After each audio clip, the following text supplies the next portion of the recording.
Yay, we're back here. I can't remember what I saved. That's right, we were clearing out the ship. Because the, really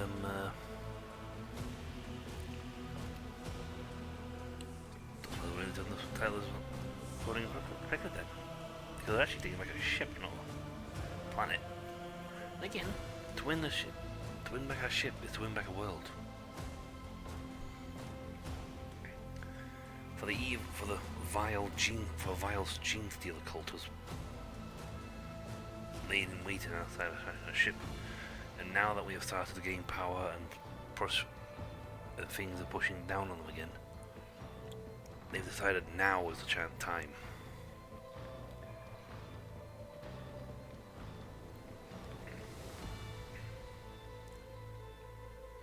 Well, recent success over other gene stealer cults. I'm not sure if one's been successfully completed or not. Can't remember what the planet is.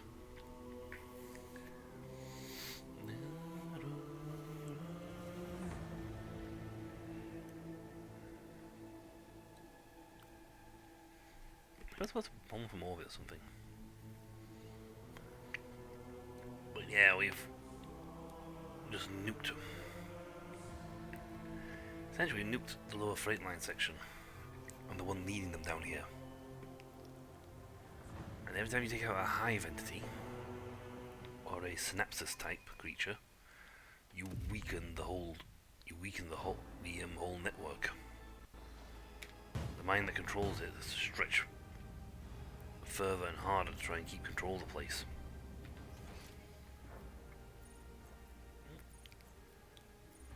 Loot. I go in here, will they tell me to pick up the loot?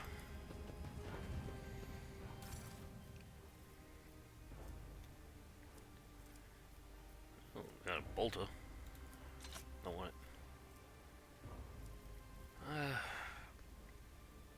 Yeah, I'll put the rest. The loot's not that great. Well, I got this guy who's an absolute monster in melee, monster in combat. Marazai is also a monster at combat. And he's using one-handed weapons, but he hits so hard. It's ridiculous. Pascal is too good at what he does. Cassie is too good at what he does. Yeleti is too good at what he does. Ulfar, yeah, they generally make this sort of actually pretty good at what they do. Argenta has also got decent stuff for thing. But you know what? We're gonna keep rolling with Ulfar. He's big, but he acts as cover when other units are stood behind him. Other people can stand behind him because he's, well, a walking piece of cover.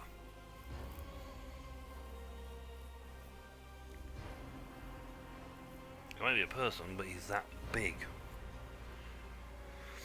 He acts as cover. And when he's downed, unlike other characters who are down for good, he just stays down for like a turn or two and then gets up again.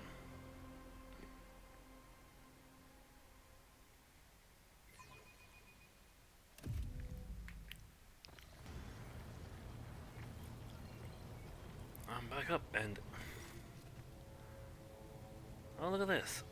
An exact sire, an exact copy of you sits on the throne, a sinister double, crawled into this reality from behind the looking glass.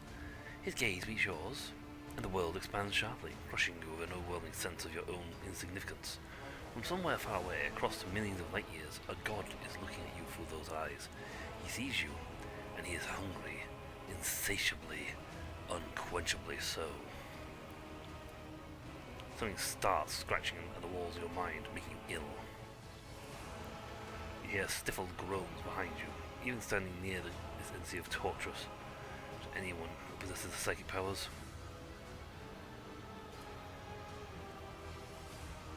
Helmsman Reva. You're snapped out of your stupor by Reva's harsh bellow. The Helmsmaster's eyes are empty, his pale lips curling in fury. Not one step further, void scum! I sent you to death for endangering the Lord Cutten's safety.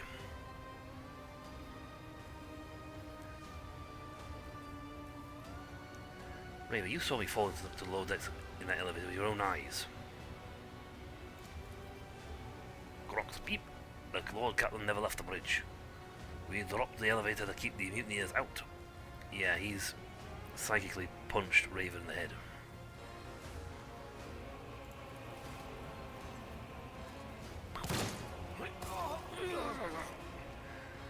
Tries to catch you in his sights, but falls to the deck before you can steady his hand.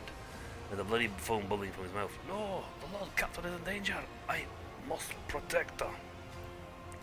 I'm probably not doing an accent properly, but who cares? He stops, his chest rising and falling heavily. He is badly wounded, but he will live if he receives help soon. Your doppelganger remains seated and motionless on the throne, but his posture betrays the tension of a predator ready to pounce. He catches your gaze, and the vessel of your soul overflows with a cascade of images and feelings. You hear a song, a chorus of countless whispers that weave a tantalizing melody.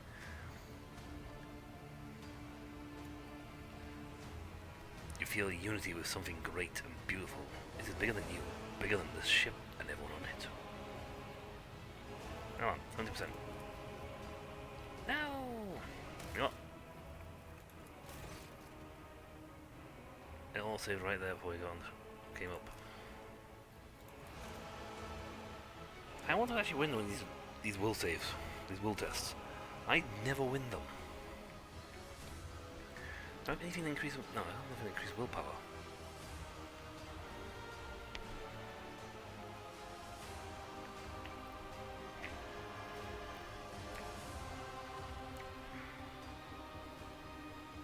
You know, if I was a psychic, I probably would have put a lot of points into willpower. Well, I might have been things for doing that. Do I have anything that will give me a willpower boost?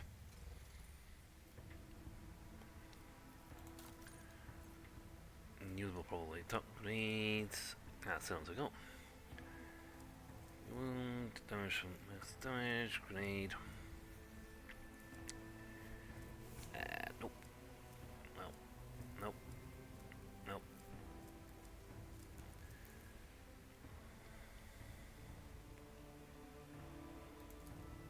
Alright. Gonna try that. All souls cry out for salvation. Right, let's try this.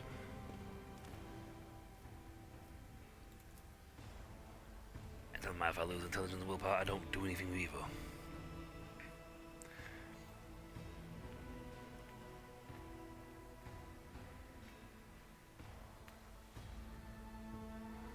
Yeah. The Marazai has a lot of strength. Now hopefully it will give me a boost, because I'm going to put plus 20 on it.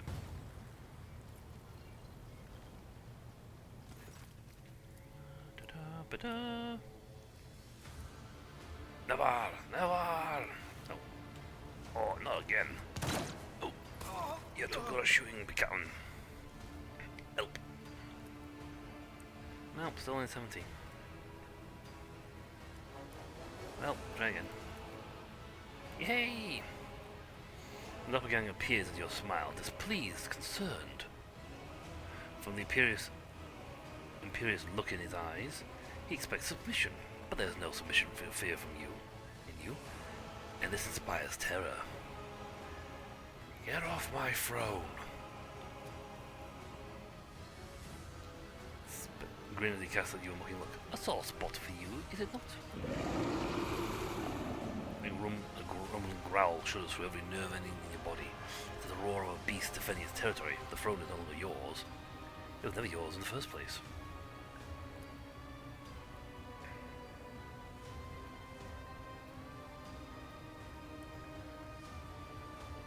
The whispers grow stronger, conjuring visions of strange worlds and how to do unthinkable creatures. Or is it a single creature? It has unity, meaning, purpose, and perfection. It is magnificent. And next to you, you are nothing.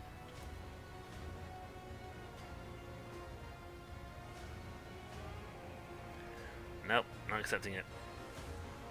There's a strange allure to the whispers. You begin to glimpse vague yet intriguing images of glorious victories and meaningful service, and of a truly worthy goal, and of companions bound to you by the seal of genetic sameness. The angelic song enters into your dreams, revealing astounding truths. They shudder as the crushing roar bellows across it. Behind the facade of that leering face you glimpse a monstrous shadow. The shadow in the void that wants to always devour you. Yeah. There's no genetic harmony going on. If it ain't a Tyranid, it is destroyed, it is torn apart and consumed.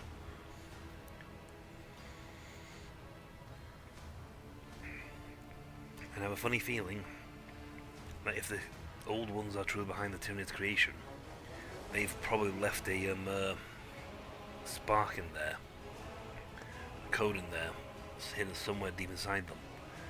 But once they've done their job and chaos and the chaos gods slumber, return to normal, slumber fizzle out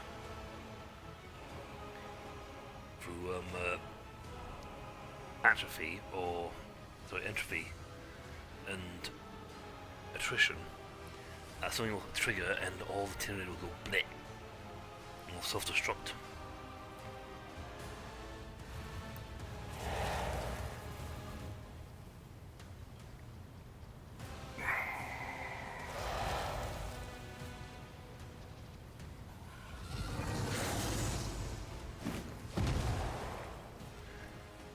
Time to eliminate some Xenos.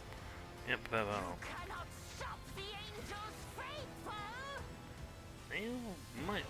I think I can. We're in an ambush situation. I think. No, well, we can move. Oh, past 5 years. You bell. Over here, please. You are definitely fine where you are. Unity. Over here. Cassia Z. I'm putting that someone stood there. Well, that dude behind us.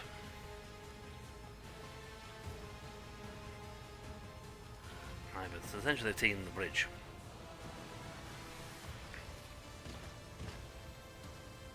Sire. I could do really. I could really do with her going earlier down the line. What about you in the line, anyway? After a whole heap of people.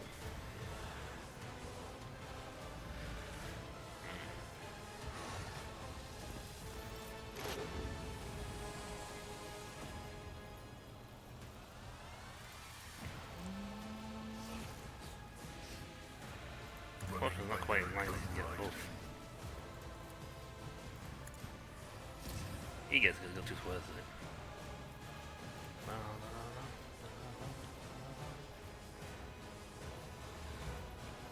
Could do a tiny them up.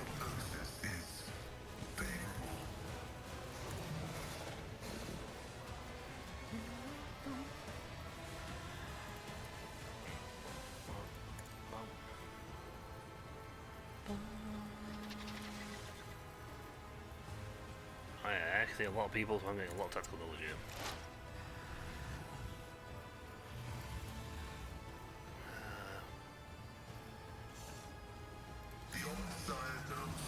I spin up quite a lot.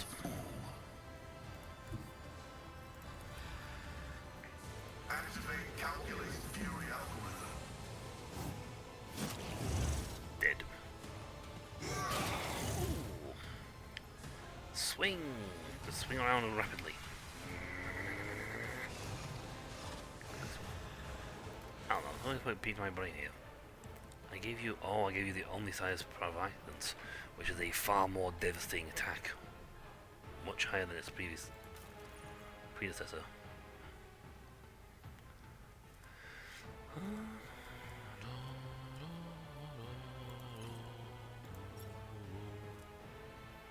Yeah, all Messiah weapons are up. That's a decent one, but it's up to 30.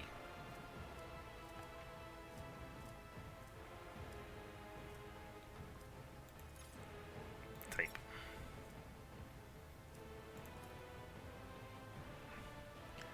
Put your action in order. But yeah, the Omnissiah weapons are. You know, that's Hand of a Xenocide was good. It was good. It's good, but the one I've got now is brilliant.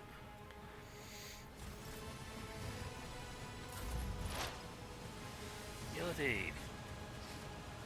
Ooh, going when? That Gene Stealer. If it serves your cause.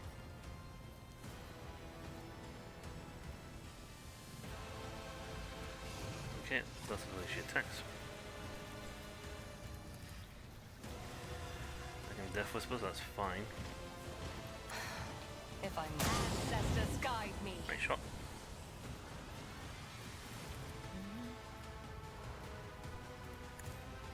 Fortune favors the swift. I missed him entirely. I missed him until the guy behind him.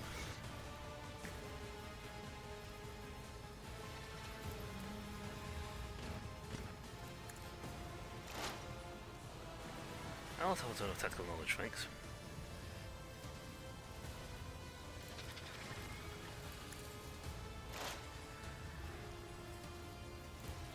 And we'll set this up for him. If it serves your cause. It hits without fail and it can pump. Oh, who did we fire at that? And draw. If it swings a big kapapalo attack, it will the other people. Ow. He done hit me with a nasty thing. The angel will reward us. The angels will reward us. Mazai. Have fun.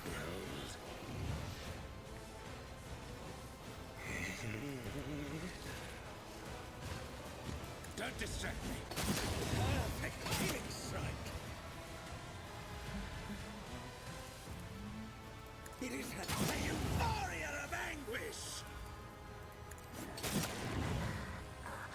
The angel is silent. I will savor your delectable anguish. Yeah, you can't really do anything right now, but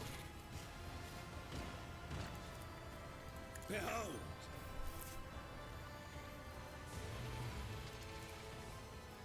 Watch. that's what enemy does. This round only is 1 AP once per round. Makes the target gain 16 some damage against that target. Any horns then picks one up. Dire song guides me.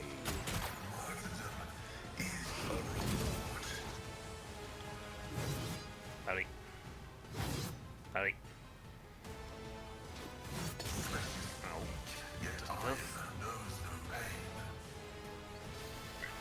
you're gonna change this now, so you serve me with a different icon. I didn't actually. You know what? I really should have checked out what else had changed. They Oh, will far. expect this. By the wolf's eye, perish.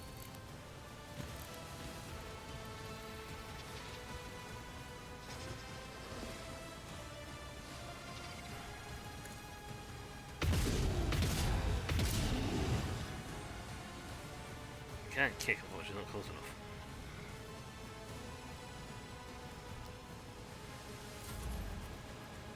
Didn't have AP for anything else. But I think I just triggered that right instead, you know. Get up and going. Gene Stealer has the highest point. Sire has the highest point. I know they're like corralling him, but they're like not doing a lot of damage. I know At what all. to do.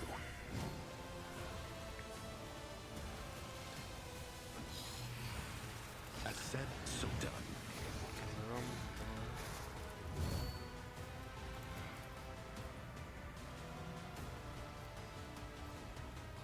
I know what to do. Nice. And I took out the guy standing behind him. He had over penetration. Shoot, next dodge, it's fine. I didn't use the attack yet. Done and done. One and done. I don't have a single weapon. Let's take a pot shot at all the guys have got targets.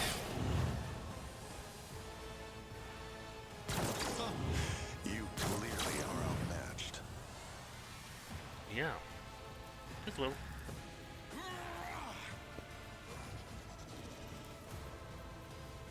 Let's set this in motion. You serve me!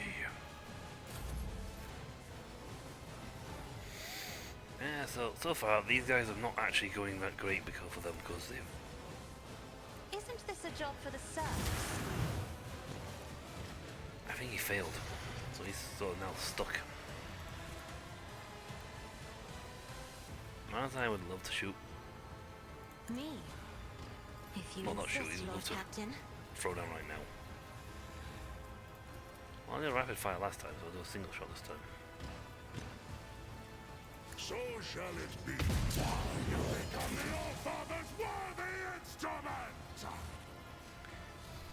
Did I get an attack point back? Yeah, I did. Sweet. Cubs play. Feel the icy bite of death! Wolves rage! Funny thing is, it's not even his turn yet. So he's still not actually got to his turn. I'm not accustomed to being ordered around. Let's see, bonus. I need to worry about mending the warp, don't need to worry about that. Me? Put killer on him. If you insist, Lord Captain.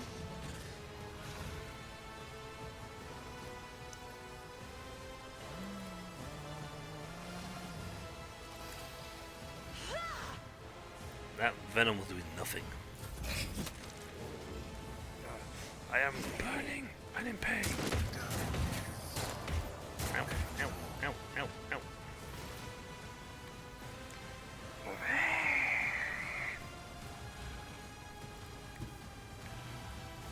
Time to do Spada. I challenge you, damned.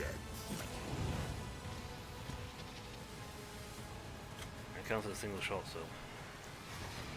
None can do better. So you need way more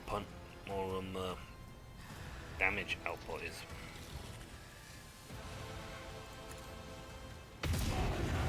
Is thunder! My strike is ruin! And I do a lot of stuff. Wolves reign! Also, See how the wolf succeeds! was that supposed to be dangerous? Ah! I will cut rings out of your bones! Wolves reign! I can handle him. I need to do that, it's fine with me. None can do this but a warrior of the All-Father. I have just got points galore, haven't I?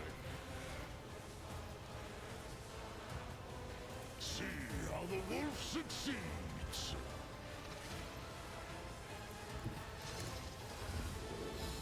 Yeah, I'm so far just.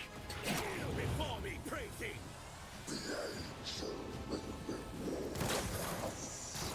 They're going after Pascal, but it's not doing much damage. He has that. His armor is that sturdy. Ancestors guide me. Ooh, nice hit. Should pellet him for heavy damage.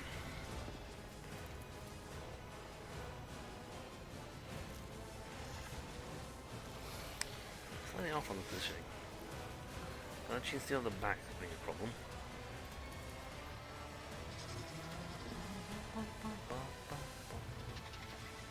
It's a little laggy, but I think that's got I all the understand your intent. Fortune favors the swift. oh, he survived by like a sprig. But he does those burning, so he's dead.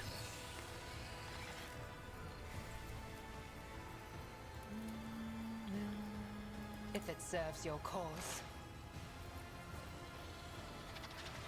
I don't need to move her. She has that much. She's good from where she sits. Could do dispatch, which won't kill him, but will definitely do a lot of damage. We'll kill him though. Actually, it's currently only dispatch level 1 at the moment.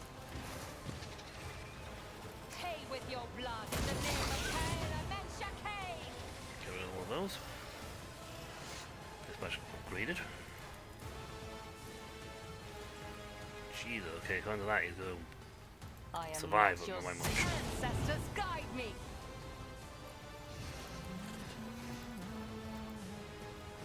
We'll do This Ghosty. tedium is beneath me.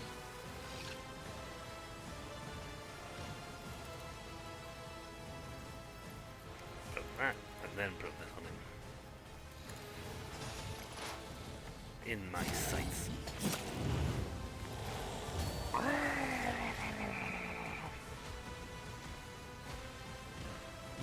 Trying. Predator does not become prey! Hear you moving, no more. Yeah, certain guys who survived this first strike just died.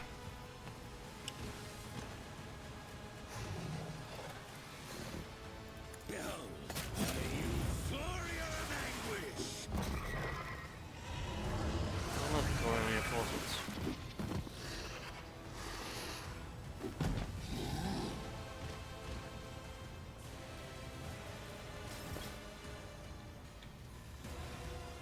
How predictable. The braving thinks he can win.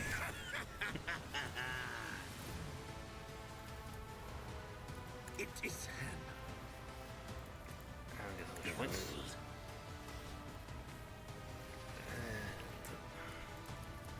And also, strength of one. Oh, and there's this guy here. The Union dead. Behold! And now we just slice. Revel in your terror! Yes, annoyingly. I wonder if I can get something else with that.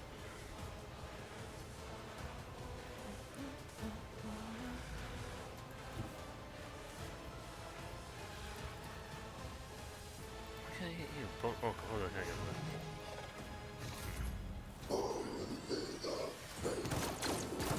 I thought I had pressure.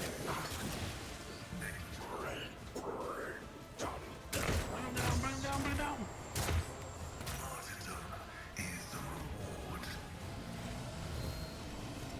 Do any of us actually have some decent attacks against these guys?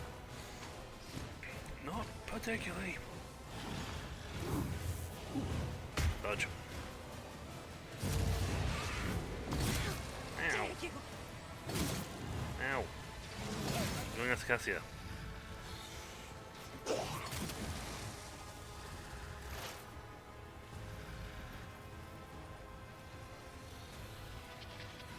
As said, so done.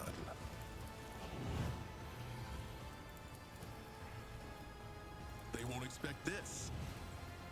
Oh, I can't fight because he's stood next to me. Yes.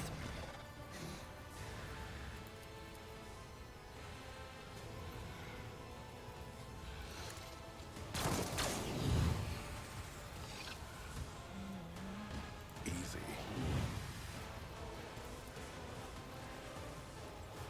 Extra points. Let's set this in motion. And you reload. As said, so done.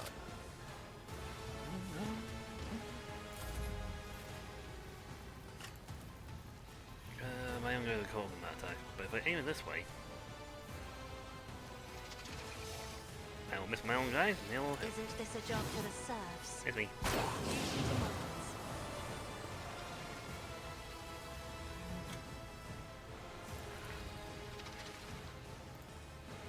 He's down to half health. He's lost half his health. We have got some serious killing going on here. I'm going to assign him a death kill. And for those points.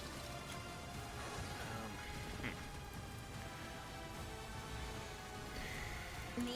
As I could do, If you get insist, Lord Captain. hey, help out here, you know. Just run and give this guy a gentle poke.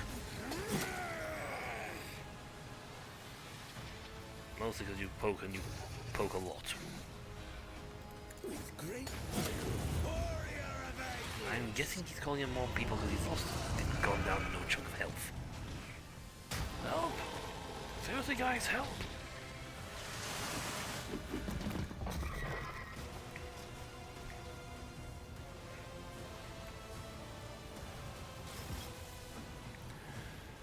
weapon.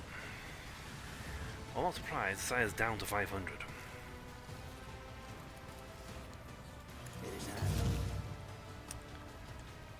Didn't get a kill in that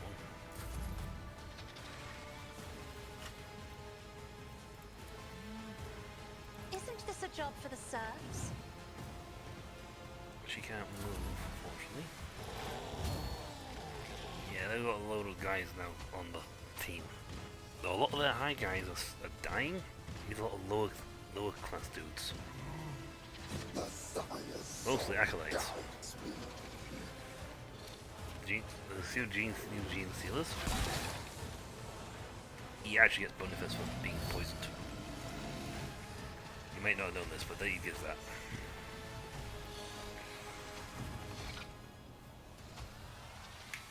The true believers will inherit all. I deal death with my hands. Yep, that one died the second he tried to move.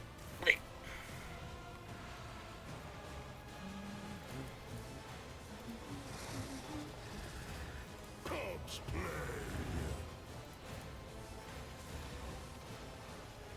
So it shall be. I have become the All-Father's worthy instrument. I have attacks of the Lord. Feel the icy bite of death. Literally, I have so many attacks. It's tad on the ridiculous side. Wow, why do you... Okay, my cursor must have clicked somewhere else entirely. None can do this better than a warrior of the All-Father.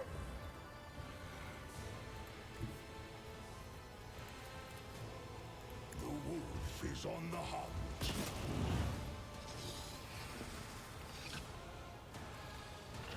Next one, this thing. I don't have a thing right now. I can't activate a second ultimate. Ow. Kimura.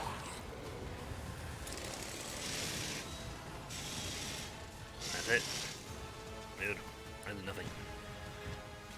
He dodged it all. And he's dying quickly. Suffering is part of the trial. Let's see, take a hold. Dismantling attack. If I can get Cassia, no, get Cassia's turn, she can literally direct a kill him attack on that guy.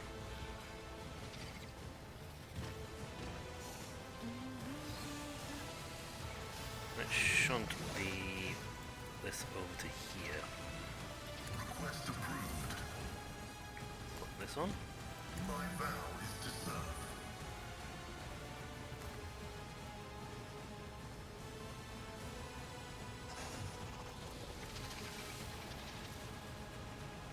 Okay. Overwhelming strategy can't. I only haven't used. Not sure why.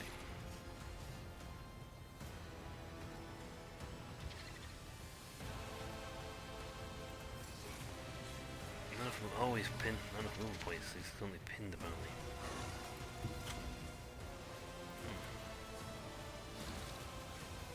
As the tactical narrative dictates, Oh, what about him? beyond the Sire condemns. Exposed. And they shot him.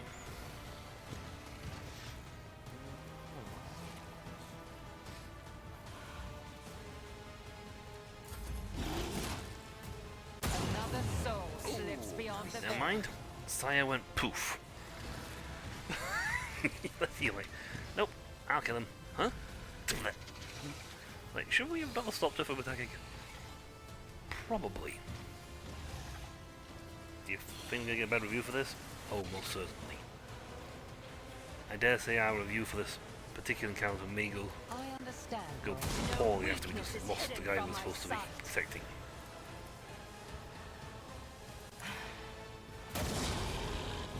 Bleh. If it serves your cause. I should put the reload on her on hers. Now I wonder what they're gonna do now that they've lost the Sire. Pay an even greater price. Now see, by normal turn-in rules, once the Sire goes kaput, or a Synapsis creature dies, the Tyranids around go feral. Pathetic attempt.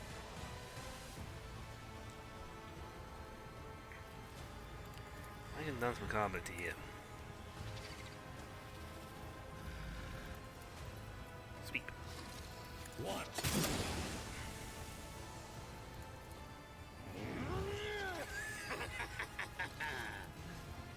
Don't disturb.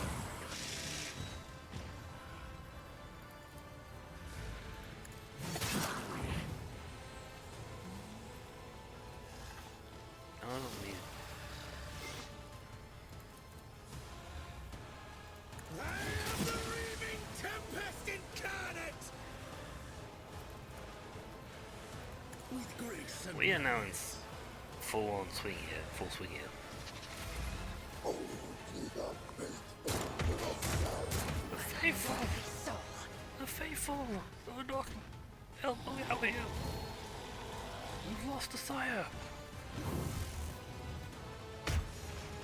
The king's very annoyingly good at dodging. But yeah, we've killed the boss.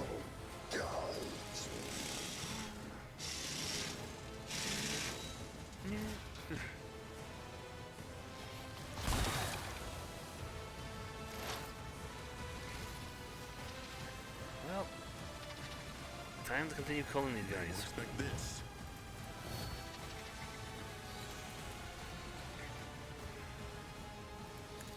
That is how it's done.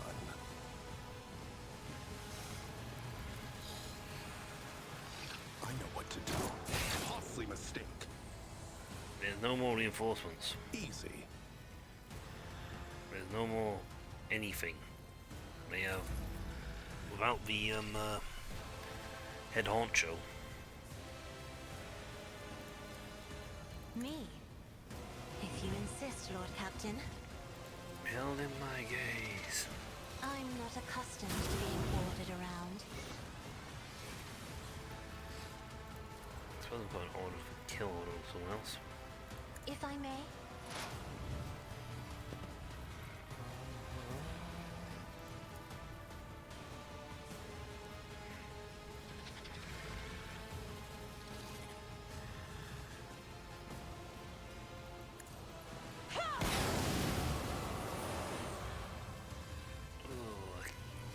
I don't know any of them will call, but they're not happy. So, I don't know. That gene still is paralyzed. He can't move.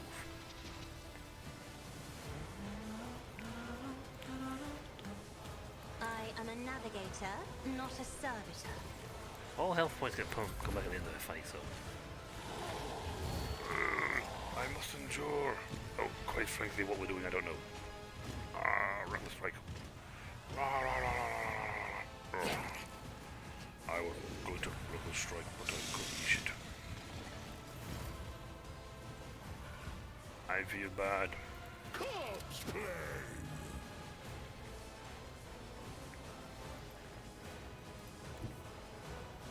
Let's move to there.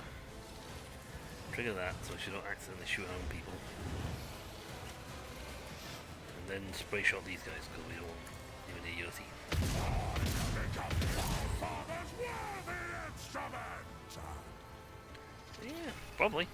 I'm gonna say See more how likely. my hand is thunder. I need to give you a better gun. My strike is ruin!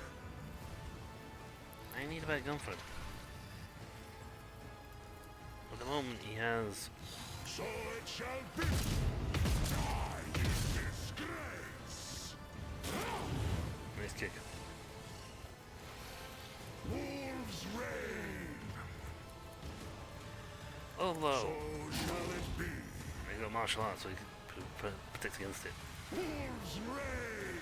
But his accuracy has gone up So immensely. it shall be. My hand is thunder! My strike is ruin! Yeah, that's the one that's paralyzed. He can't My move. reckoning will be swift. Alright, let's still kill this guy.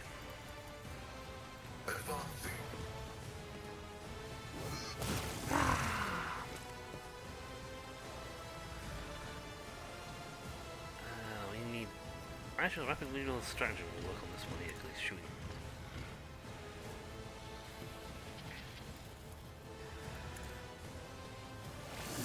Yeah, this is now cleanup time. We are mopping up what's left. Let's see, where's the joint one?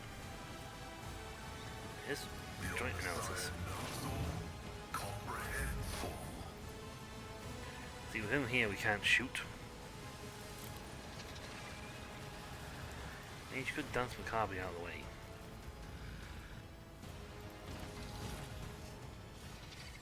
This tedium is beneath me. Oh, we're free and they're dead. I understand your intent. No weakness is hidden from my sight.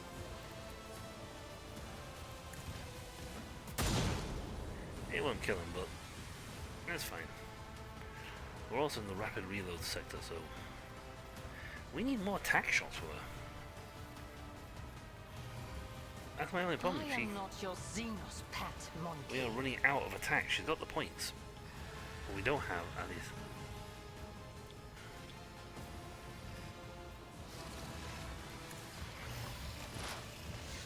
And I think it's because he stood there. She stood behind him. The big guy can't get around to her because his model blocks the road, blocking the road. So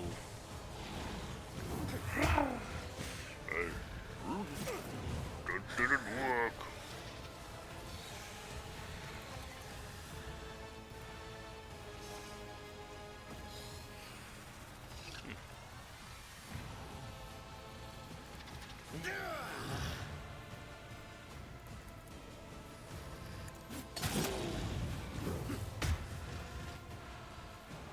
It is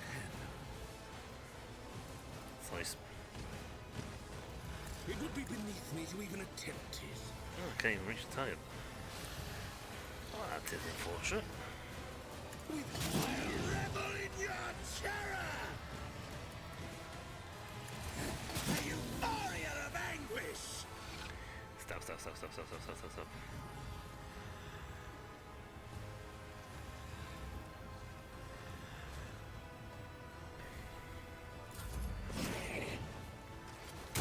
Yeah, most of these guys are now just clean up duty because they're not. See, you can't get around to her because Ulfar's in the way. And I'm a monster at shooting people, so. Let's set this in and done.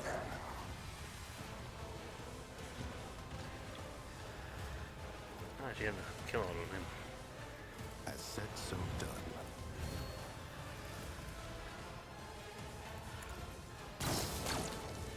Thank you. I That's know like what to do. across the room. Ooh, I have playback, hunt down playback. As said, so done. Nice. I'm not sure when I got that.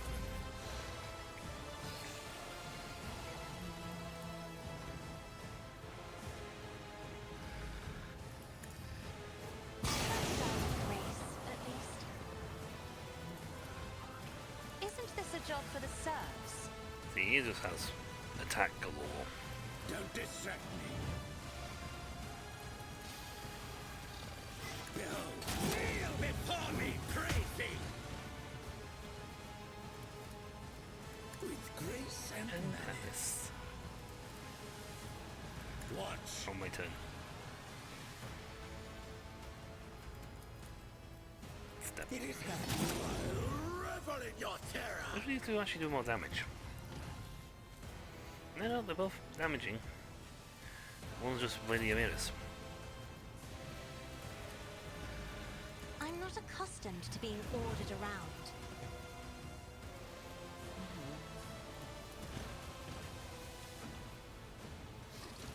People are dropping. Yeah, they had us outnumbered Isn't this a job significantly. for the serfs? Now they have significantly less people on the field. We have slowly been wiping them out. Can't get through. We gotta walk around.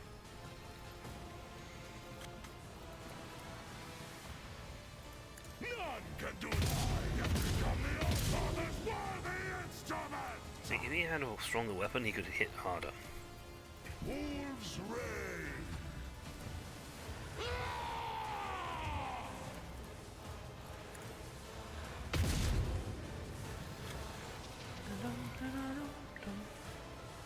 So shall it be. Go away. Runes out of your bones! Alright, let's go over here, mate. You have a job to do.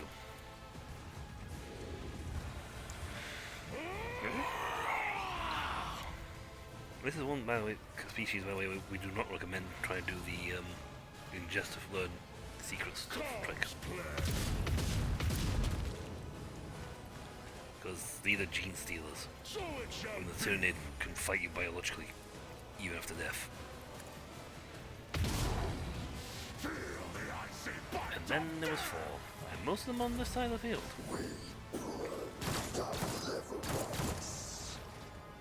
2.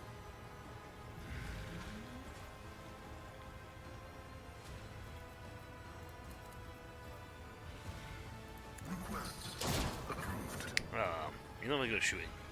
I don't even know why I tried that. Hear you moving. No more. I don't remember.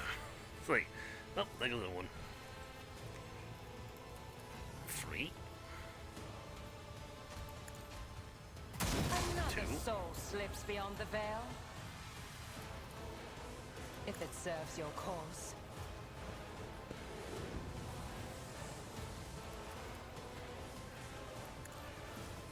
I deal 1. death with my hands.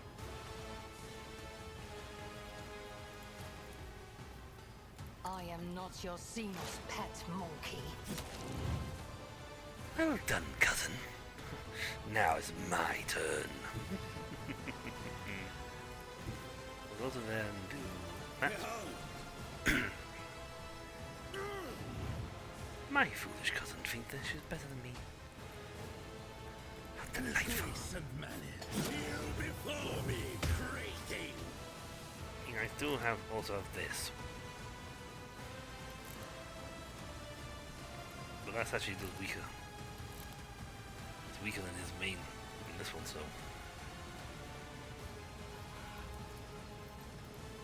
Yep.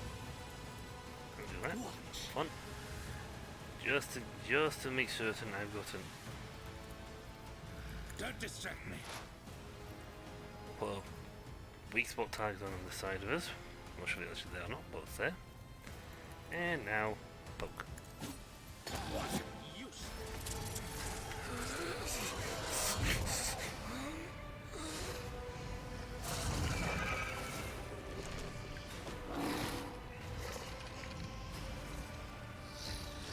Give me the holy flamethrower. It's trying to exert willpower on me. Boom! Willpower that.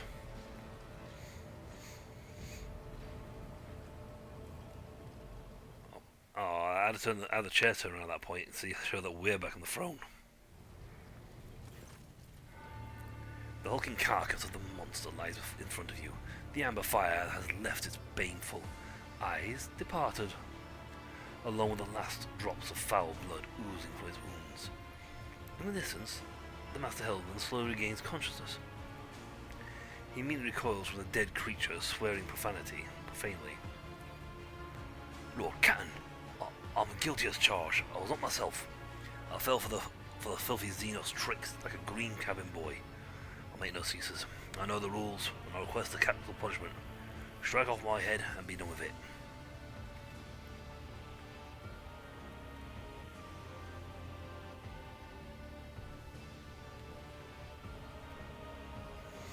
There will be no execution. You have a duty to before the dynasty, and you will bear it.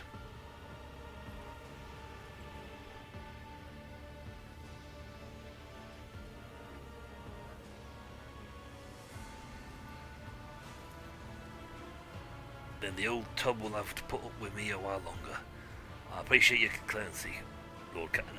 He never had a chance, to be perfectly fair on this one. He never had a chance. Against the psychic abilities of that creature, he would have stood no chance. Most 90 good chunk of the population, human population, do have no psychic abilities. And against a psi creature, they're helpless. You think they'd also develop, like anti-psych. You'd think if psi were so dangerous, they would purposely fit themselves or develop anti-psi technology to block and protect their minds from psi attacks.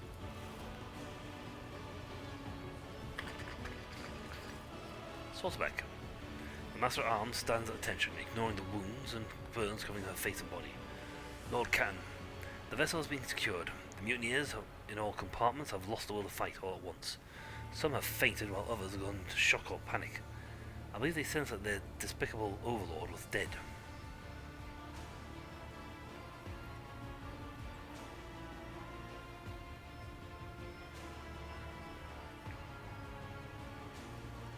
I met Captain Klein on the freight line. He showed great ingenuity and valor. You always count on veterans. I'll present the old man with an award. Throne knows he's earned it, and then some. Not anymore. Several enforcer squads are compromised, but I shut down the ventilation systems in their compartments and asphyxiated them. Once we're done here, we'll enter with flames and burn the bodies. Do a personnel sweep. Anyone suspicious goes out the airlock.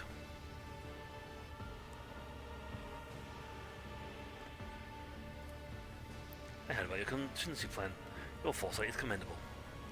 It is a duty of the Master at Arms to anticipate any threat to the ship's safety, even one as unusual as an uprising by genetic aberration supported by the highest ranking officers. I've also got one in case we get attacked by a Necron.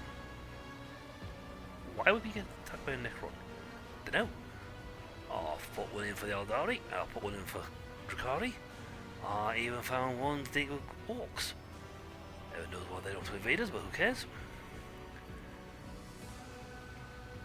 But what about orcs? Easy. Put something really shiny on a rock at a safe distance, lined with explosives. They'll jump on it before they'll hit them. When you finish the Master now, the entire traitorous bloodline have been sealed in a tank of Firstline, thrown into the void and blown up a long time ago. The Horson has mounted the should have been. It ends in Bay 45 F1. But my people have this gang cornered. We'll get him soon enough. I'm gonna say, now that their overlord's dead, the sire's gone, the will to control them has died with it. So he has he's been infected and changed.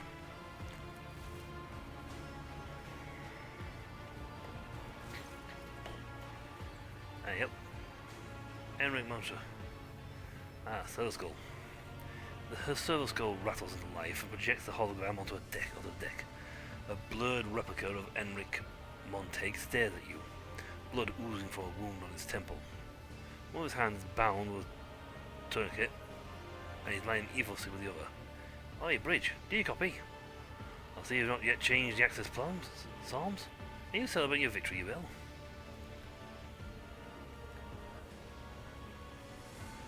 I'm just deciding whether we're in the trophy room to hang the heads of the monsters I've vanquished. Your arrogance never fails to amuse. Yes, I underestimate you, as well as your retinue. Those bloody zealots and that sadist Jocasta. Who would have expected such fierce resistance from a bunch of false believers? The first master appears serious, somber. The usual cheerful insolence has vanished from his face. I wanted you to see my face before I die. Commit it to memory. One day you'll realize what a sacrifice you have committed, and in that moment you will remember me. Does the primitive piece of technology give you a good view of your precious monster's corpse? Mazarai smiles with satisfaction upon seeing the pain in Enric's face. Remember you, Kraken spawn. You're a brazen one. Over burst into laughter. I will compose a fine verse about this day, about the bloody battle and the victory over your abominable master. But you, spouter of lies and betrayer of humankind, There won't be a single line about you.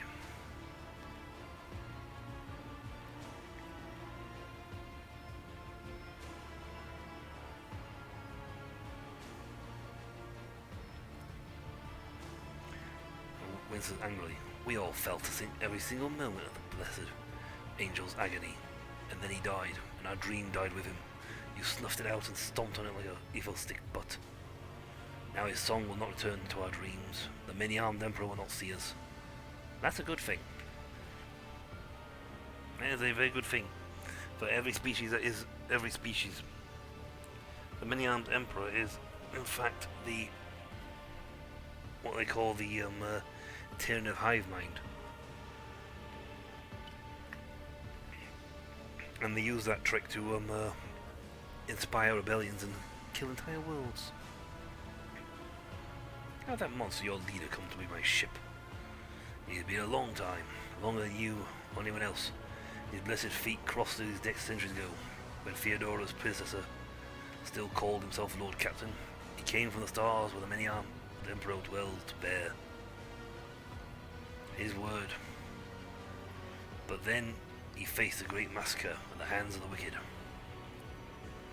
And yet the venerable sire kept his message safe and took refuge on this vessel, away from the persecution of heretics and the false Lord Captain that our ancestors on board. The sire heard their pain and answered their pleas. Blessed him with genetic purity. He protected us after that, joining our thoughts together into a single song. You are the true Lord Captain of this ship.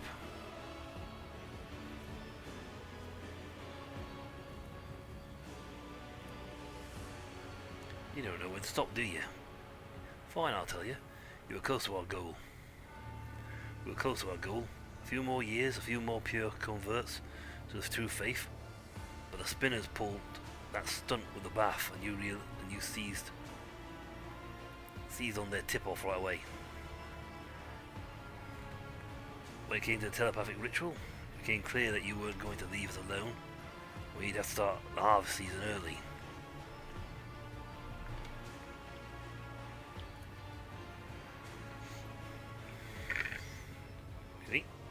Our own Magus appeared to you during the rite and led you on a false trail. He lured you into a false sense of security by throwing a small portion of our forces to the wolves to sacrifice himself to buy time to prepare for the harvest. We orchestrated the elevator accident, but you survived. Then I almost intercepted you on the freight line, but the Bloodspawn wind interfered again. You could have been part of us, part of something great, something real, but you ruined everything. Everything! Were you born human or aberration? I'm pure. My mother and father both trace their lineage back to the ones who received the gift of the genetic perfection from the sire himself. Had there been a few more generations between us, I would have resembled the sire more closely. But each of us has our own calling. I look almost like a false believer.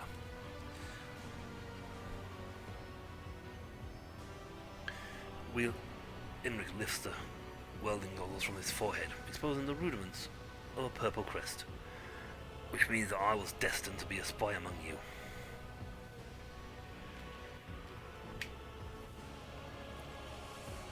And then what? Will you spare us? Maybe. Nice try.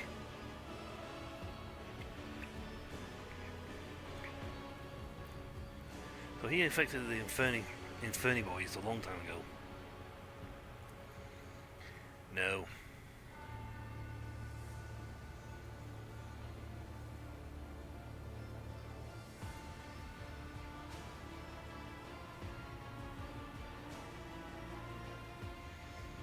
Now I know I'm a dead man walking, but there are unarmed people here with me, our families, who have neither the desire nor the ability to fight, our children or elderly, people my sister and niece.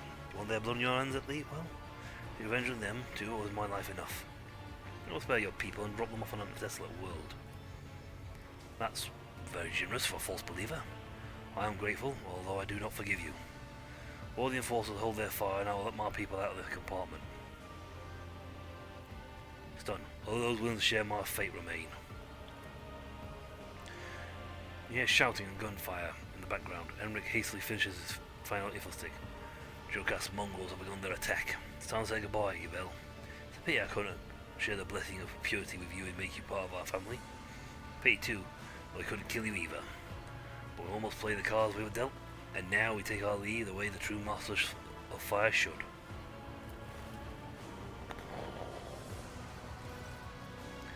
Fingers of truth are three sorrowful phalanges.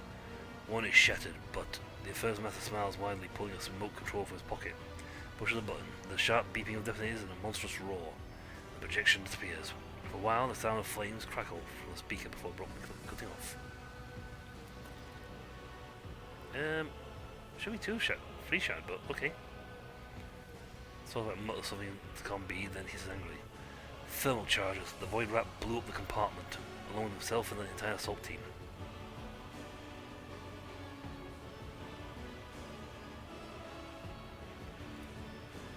Let him burn. That was the last pocket of resistance. The mutiny has been suppressed, Lord Captain. The Enforcers are now carrying out a sweep of the compartments, and the Enforcers are forming new repair crews to replace the Inferni. The ship's critical systems are being stabilized, and your throne has been liberated. Thousands of Dynasty subjects are waiting your orders. So all that remains for you to take the throne and affirm your dominion. All hail House von Valancius. Yay! This is my throne. Yeah. I thought I had done all of them, but it seems that one in progress. Okay, so I have not finished that one. I could have sworn I'd finished that one when we escaped. Did I not do something? Okay, maybe I'm supposed to like do an order or something, or click on the thing again to do something? Hold on.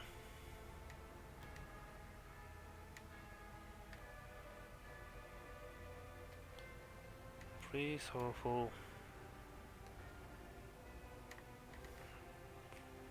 flanges.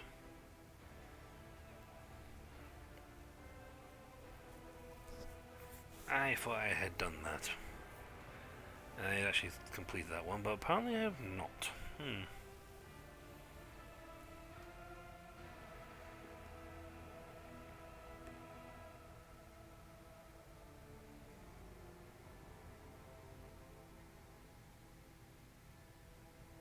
Did I not kill? Is it because I didn't kill the 3 gene stealers?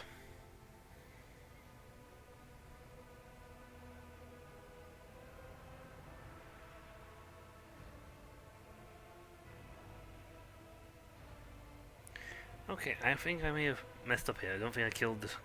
I think I left. I didn't kill the gene stealers. Right, loot time. Boom. Good hammer. I think I got one of those. One of those. Put these in here. I think these are both melt. Yeah, they're both things, same thing. There's no bone cracker. Oh wait, no, it's been reorganized. Improved pick. The thing, rib suit, so I've got one of those in. Put 2 of the improved picks in. Bolt pistol, not a bad one to be honest. Xenomesh, I've got 2 of these. Sire's patronage for psychers, I think boot. Okay, let's go into loot.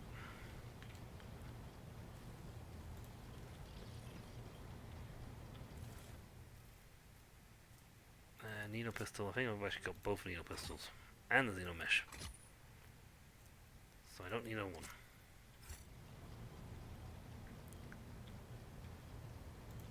Blech.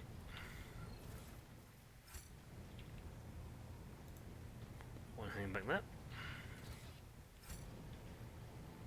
Yeah, they got squished. I think I messed up and I didn't.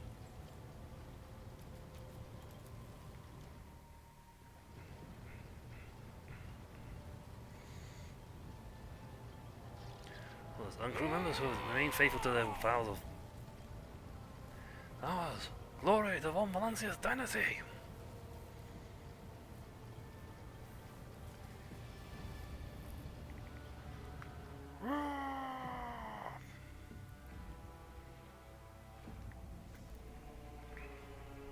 So cotton. What to now then? Well, and now I need to go find where that blinking planet is. And planet Jesevon. Jesevon. Because apparently I didn't.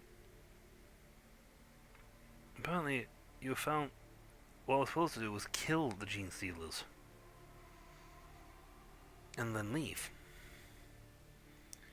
I didn't. I did a roll and retreat. So hopefully I can go back and actually complete that one.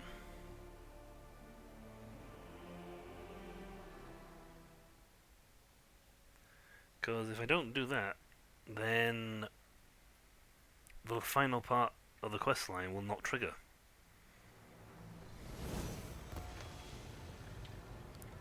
We have to do a lot of leveling though. We all leveled up.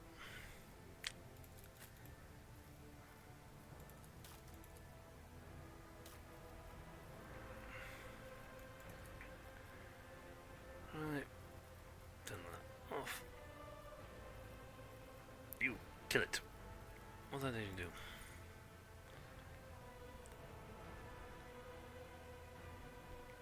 Cool.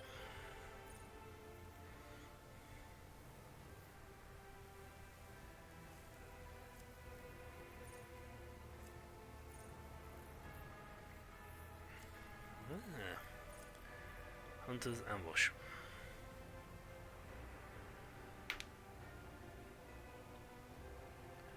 Ooh, that's nice. If I go after someone who's downed, I can get a free shot, free attack on it. Right. I need strength.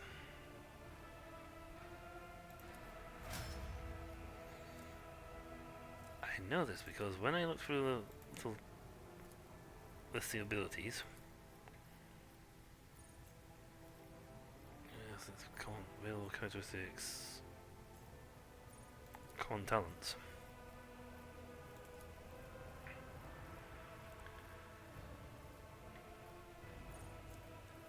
See, these are common ones because that's why of these.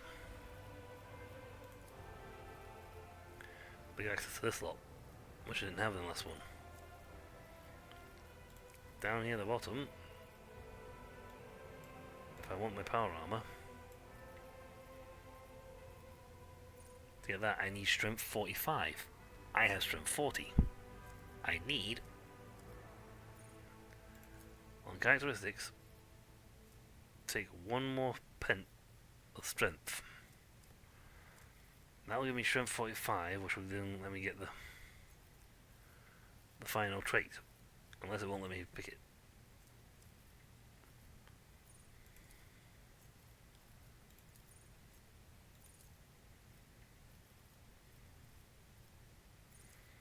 That's the only way I can get it. I've got no one else to do. Oh boy. Leveling up everybody.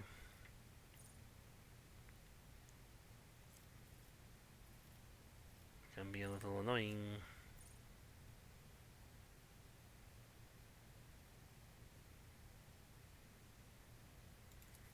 Cool. Sounds fun.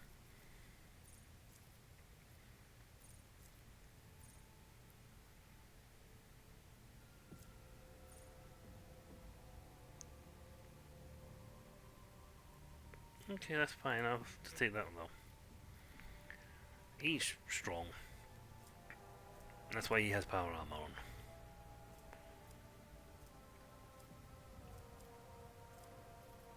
I mean, I've really buffed his strength up, which is why he hits so hard with his weapon.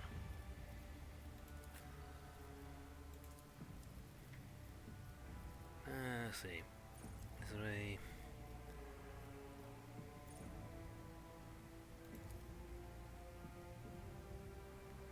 Nice. You know what? Sure, go for that. She's never going to get strength high enough, but then she's also Xenos, so she can't wear the human armors. So all I can do is up. Ability skills are ridiculous.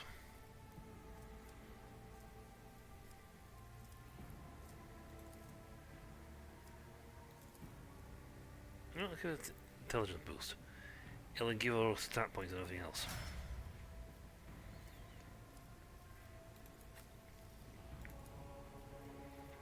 Cassia doesn't need feeling that. Ooh. These have changed.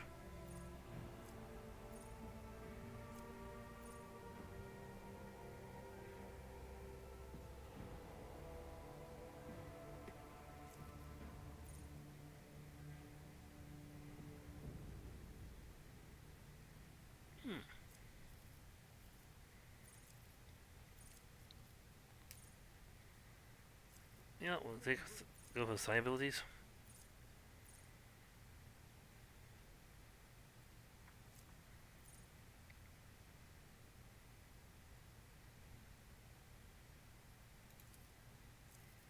Sure, let's give them that. You are my navigator. I don't mind giving you more intelligence because it gives you a really high. It punches up your other skills.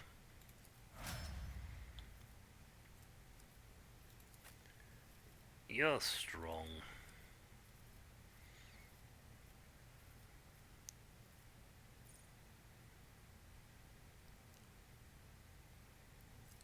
True born superiority.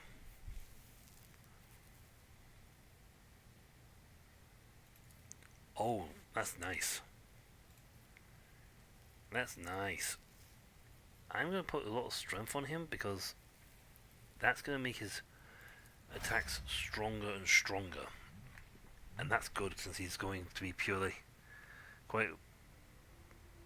most likely purely melee focused. And that is a good thing. We want a melee focused. Ulfar. He has good ballistic skill already. Strength of 90.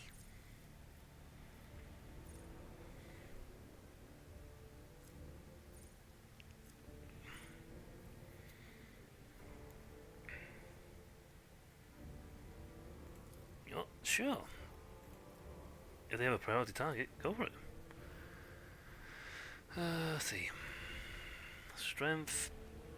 He's so high, it's fine. Perception, intelligence would knit with all them.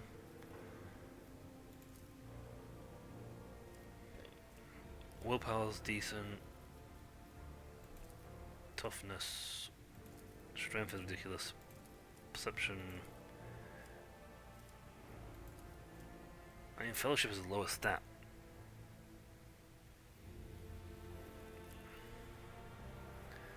Now, one thing you can. Willpower does fail me a lot, so you aren't going to give him willpower. Just see if I can get a bonus on that one. There might be gear that wants it. Let's see.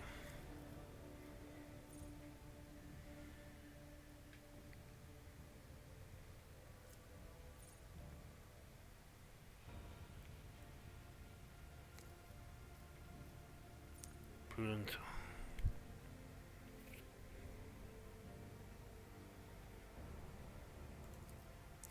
Not sure, because when he does his taunting trick, that'll draw him in. And that will be fine. Again, he wants strength because he's not going to be much agility or anything else. I want him to be able to just throw a punch and knock people out. You have the best willpower of the whole lot.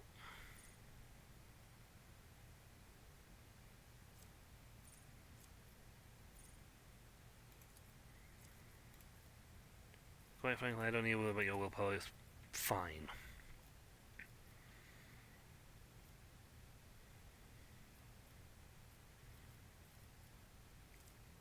Wow, I can't even increase that, I can only increase willpower.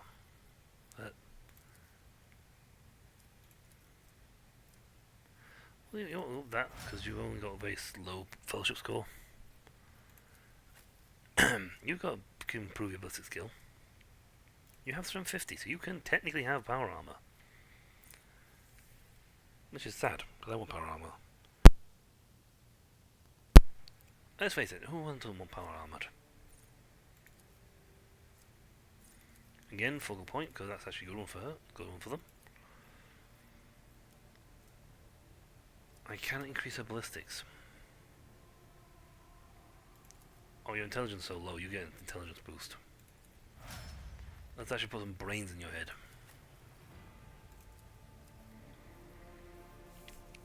Cute pain.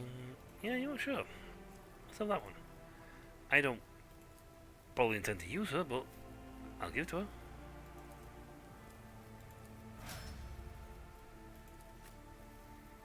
Henrik's is a psycho melee fighter.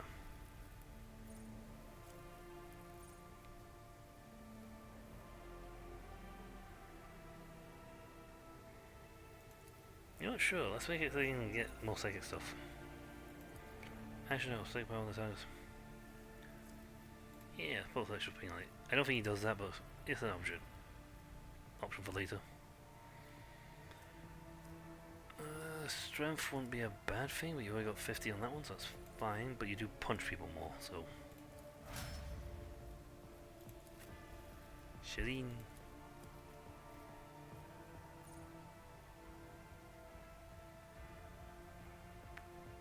Cool. You know what? Sure.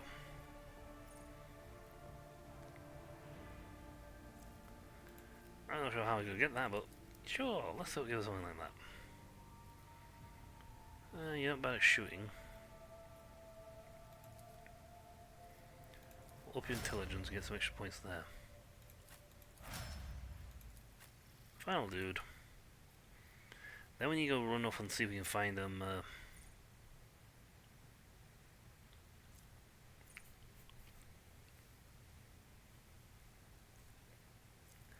place and see if we can trigger. Cause I don't think we triggered the I found where they are thing.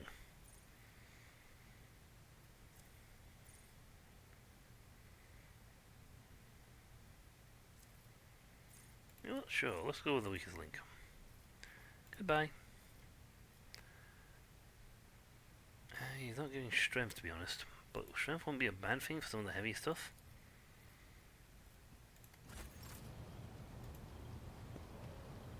Well, they cleaned my budget quick, didn't they?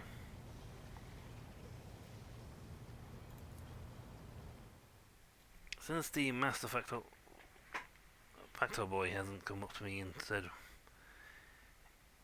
here's the thing.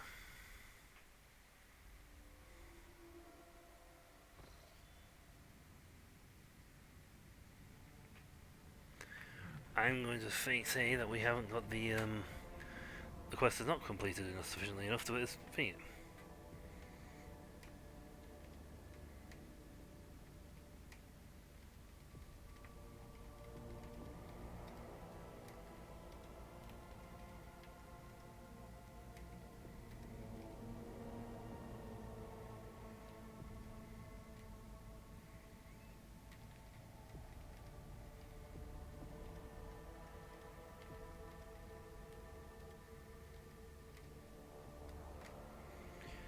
So I'm thinking we have to go find the planet in question because we haven't got the quests finished.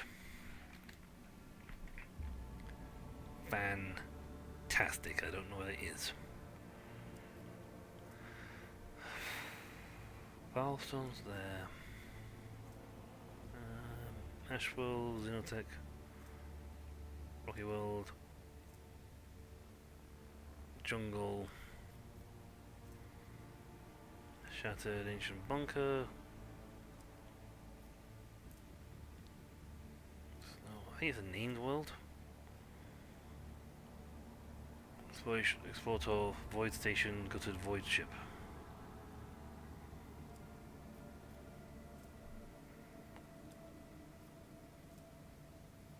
Gas Giant. This is Contempt.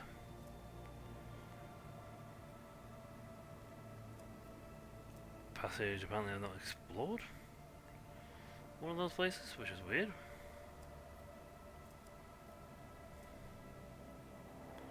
First, I've been there. Planetoid, Mundus, Diagronus. Not my own systems, that's fine. Savannah World, not explored world. There it is.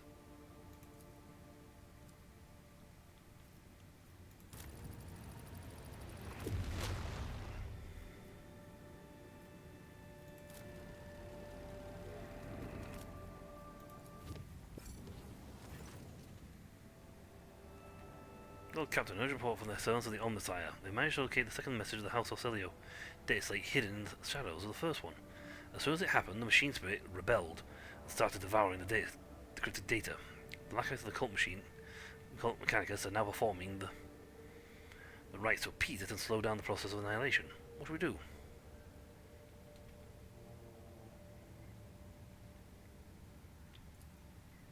Don't be echoes with furious clicking of just augmented fingers. A few moments later, the vid screen on your cogitator shows recording through a wall of static. Rogue trader, Lady Navigator Elena, the one who staged an attempt to assassinate Cassia, running through your palace, politely smiles at you from the vid screen. I had no doubt that your servants would find my trace. They are far cleverer than the ones employed by the great regent of House of Celio. Bother hide the venomous disdain her last few words. I was extremely awkward that our first encounter took place under such unfortunate circumstances. Truth be told, I saw a worthy person behind the lofty title, only after fate put me on the death's precipice. You hesitated to end my life, despite holding it in your hands. I chose not to kill her. Your noble deed gave me enough food for thought. Despite everything that's transpired, I still believe we may become loyal allies to one another. I presume you already know that House of Celia will be holding a grand council in the depths of our accursed Atlas very soon, and we cannot ignore the call, for we are bound to it against our will. But if you can convince this by Lady Cassia to reject the Atlas and break the centuries-old shackles binding our house, we could turn over a new page. Having said that, I will accept a different outcome. Should the child die, I am not going to shed any tears. I will accept any choice, Rogue Trader. My people have nothing else to lose, but you could benefit from our friendship. There are mysterious shadows dancing in Lady Elena's eyes. There lies an emerald in the rays of Martinus, my gift for you for sparing my life. Head for the storms, torrents, let grit, and twice for the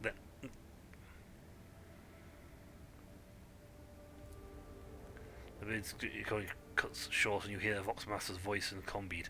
I am very sorry, Lord Captain. The sons on the side could no longer restrain the machine spirit's hunger. I hope you were able to see the vid message through the end.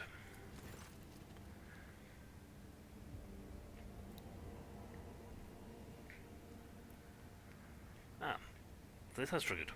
Lord Captain, I have made an important discovery. When you destroyed the creature the mutants called the Sire, I felt it was my duty to investigate how the abomination found its way onto our ship. Digging through old inventories and archives of trade transactions, I latched onto a single name, Finger of Sorrow, more than 2 centuries ago. The drifting hulk of this vessel was discovered by Lady Theodora's predecessor. It was a lost merchant ship with a hold full of cargo. I was reminded of the 3 sorrowful flanges mentioned by the twisted creatures. I dared theorize that this image harkens back to the name of the ship woven into the heretic's beliefs.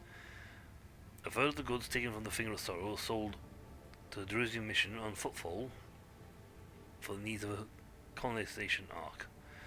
The Wasteland Wayfarer, bound for the world of Gisavon. A third was taken to the Hive, Sycophon, and Dagonus, where the mutiny broke out later, and the final third was left on the flagship. Sure, you can see where I'm going with this. Centuries later, a cult of mutants emerged in every single location the ships were delivered to. It arrives and expands from somewhere in the Calexis sector. More precise information may contain its dead vessel's logs, but I do not have it in my possession. I assume they symbolize the 3 branches of the cult. The Nourishers, the Ravenous Star, and the unnamed cult from Sycophon.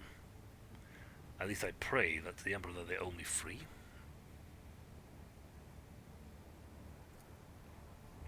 Purely out of ignorance, the creatures probably lurked in the cargo hold and no one discovered them, or perhaps we know these things can take over minds. They could have dominated anyone who stumbled upon their nest.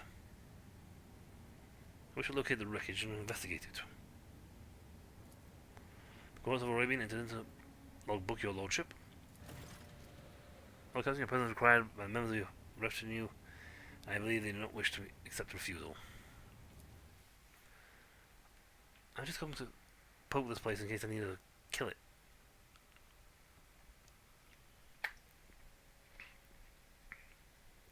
And conclude that I have actually killed this place.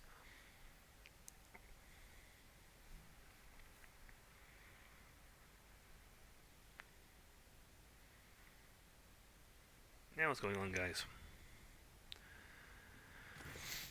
Hello. 1, 2, 3, 4. What's with the menagerie? Lord Captain, Cassia raises her chin, her posture and gaze reserved and dignified, as if, as is becoming of nobility, yet her trembling voice betrays her emotional state. The decks of the voice ship abound with swirls of dirty colours. Some of your crew are spreading ludicrous gossip about you, allegedly, letting people's hearts like trophies, like victory trophies, and that your collection boasts more than one exhibit. Please dispel my doubts, or do our feelings for each other not count for nothing? Here, Shireen. Even the deftest rider can't charge head on 2 mounts at the same time, and your most passionate woman can't tolerate rivals forever. Dominia Bell. One cannot share their soul with many. A choice must be made. Mazarai examines you intently. I have had enough of all this fussing. Why have you still not made it clear to your servants? Put them in their place, or I will save my time and energy for someone who appreciates them.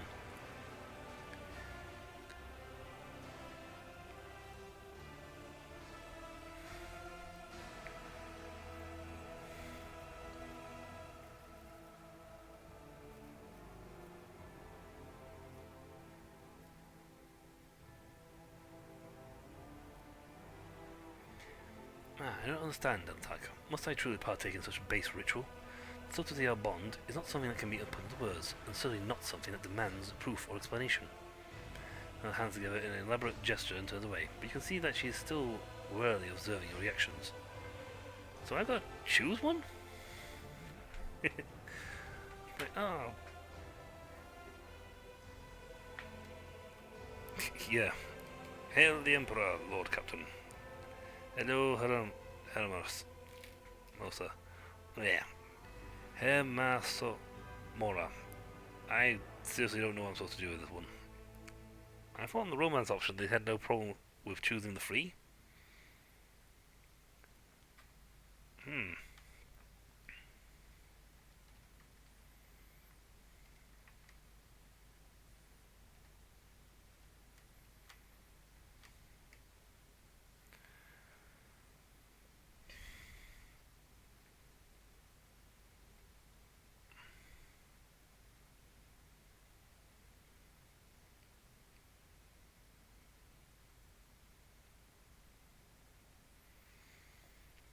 So you can romance multiple people at the same time, but once you get to this bit, you can choose one.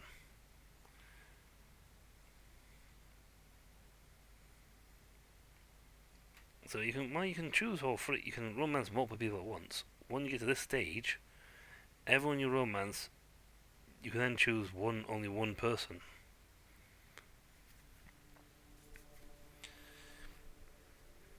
Now the only one I couldn't romance was Henrik's because I am male. He does not. It's fine. They do not. You cannot romance him. Cassia can only be romanced by male. So if you choose had been a female character, which I am in another playthrough, in my original starting playthrough, you can't have Henrik's. You can only have Cassia or Henrik's, depending which one you go for.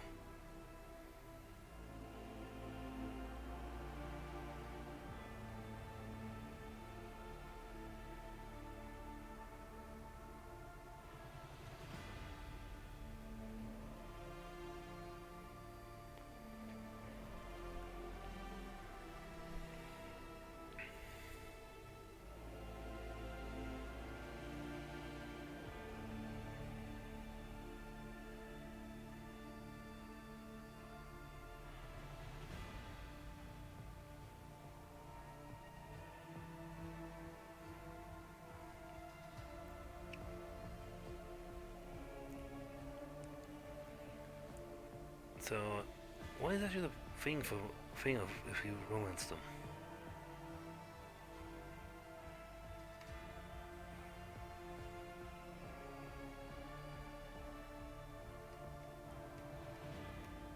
Because I don't think there actually is any big thing for them.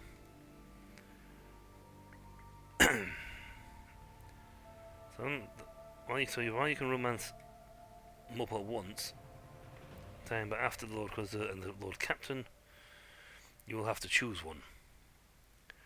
So I either have to take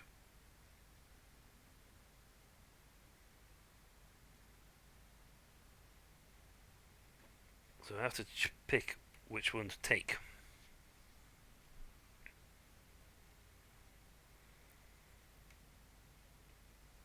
Now we actually started with Cassia. Actually, we started Jade sooner, but Jade was dead easy. Literally, Jade is quite easy.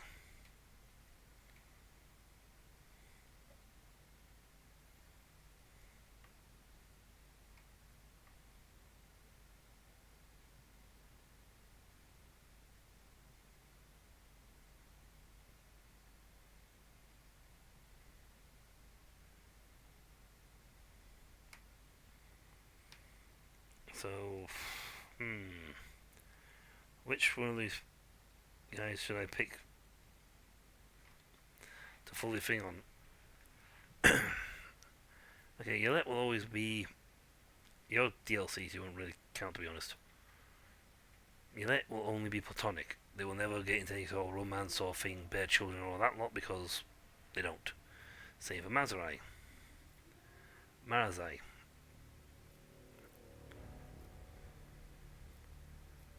So it's only really down to these two.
So not much point.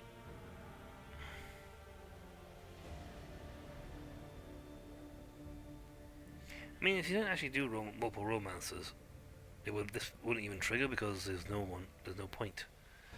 You can't trigger.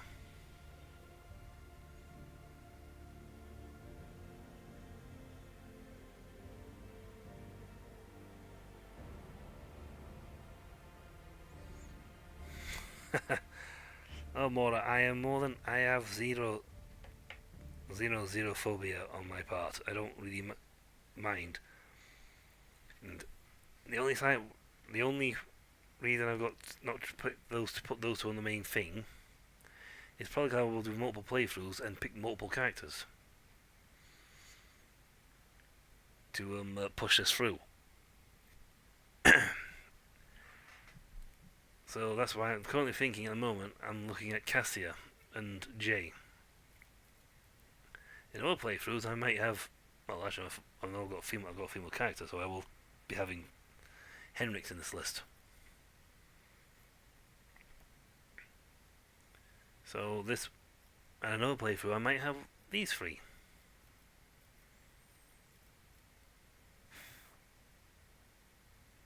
I want to pick that one, which we sort of try to have my cake and eat it with all of them.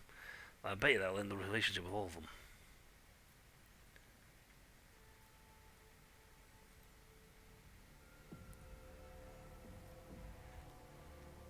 That was my last autosave. This is like triggered all at once.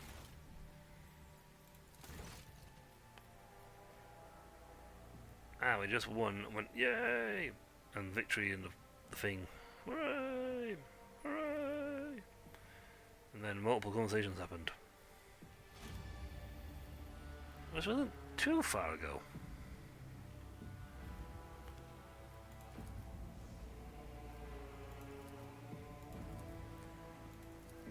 Yep.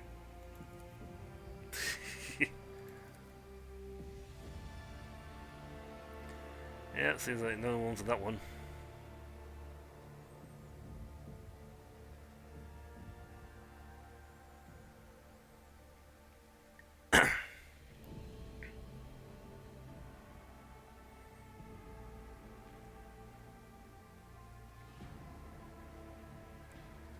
Uh-huh.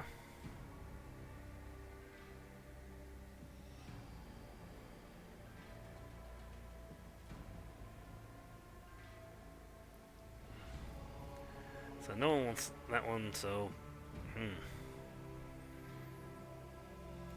I'll pick Cassia.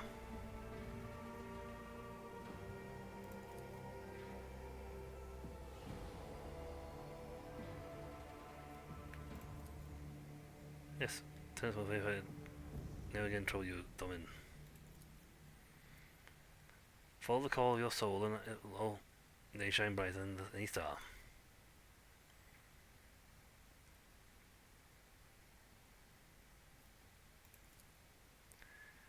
Yep. That was a case of pick one. And now we have locked in our choice of romance options. Anything in this new win place? Maybe just kill another Gene. Yeah, no Gene Steel. Sire's head. Excellent. Various toys. This is still in my bedroom. Yes.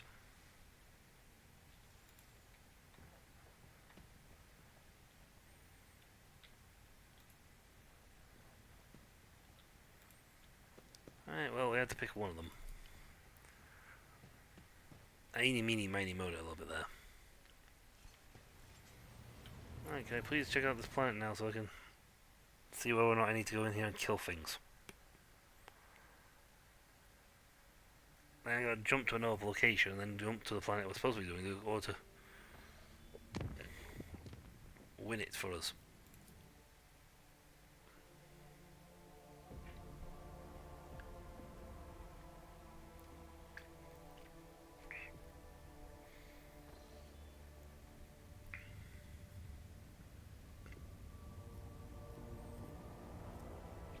Explored. Ooh. A Hulk.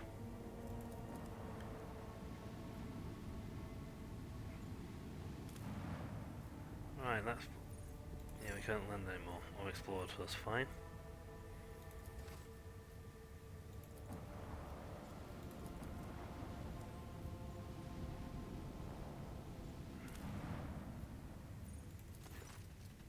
Golden Forest Amber World locked.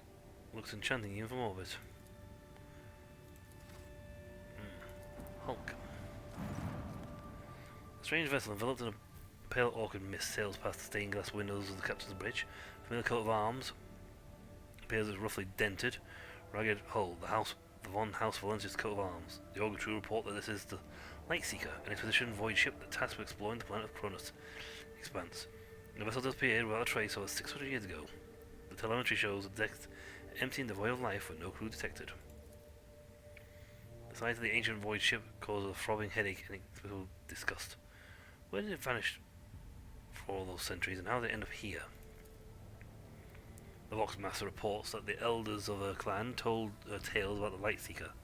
This legendary void ship has discovered plenty of bountiful worlds, where most profitable extractiums were later established. This vessel brought countless riches to the Van Valansis protectorate in the past, but sudden reappearance after 600 years of oblivion seems wrong and dangerous. High Factorum Janus Danrock confirms that Lightseeker is still part of the Van Valansis fleet. In other circumstances, the Factotum would have insisted on reclaiming the property of the protectorate, but who knows what happened to the vessel during the centuries that it was lost. The dark powers of the cosmos, or even the warp itself, could have corrupted the void ship. Worried whispers and crew are silenced by an urgent alert. The ship is rapidly changing course. While closely watching the Lightseeker's maneuvers, your seneschal becomes certain the vessel is preparing to attack. Abelard has heard a lot about bountiful worlds discovered by the void ship's crew, but he doubts some brave voidsmen are at the helm now. While the dark powers controlling the vessel, one thing is clear: it is a threat. the unknown enemy and recapture the property of the Von Valens dynasty.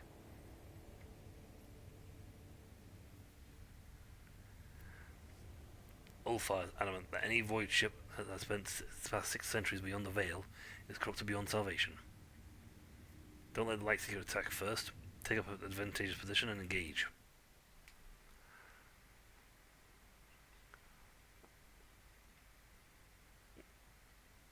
Glory to the Emperor! Glory to House Von Valancius!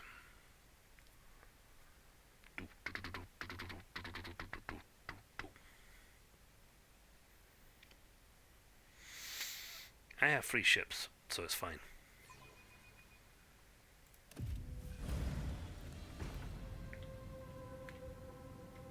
Alright, where are you? Yeah. Oh, but not a dangerous one. Commence lance fire! I have leveled up a fair bit.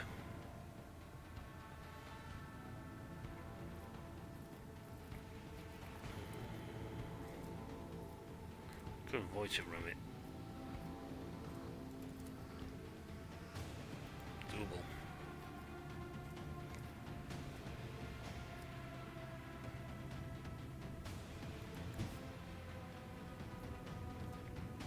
Fire during the acceleration phase. Should I leave? We're leaving now.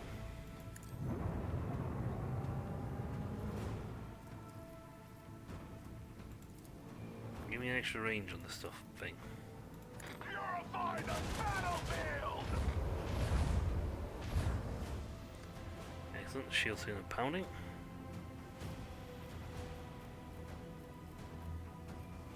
I can't do that. I'll do that during the acceleration phase.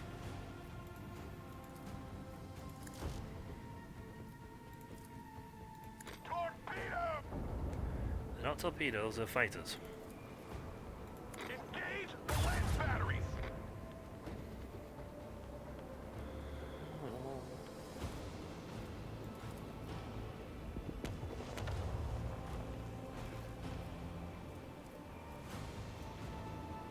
I can only turn to there. Adjust heading. It's fine. Since on that one, let's enhance. See starboard, should we? See, you're on the port side, so I want port shields.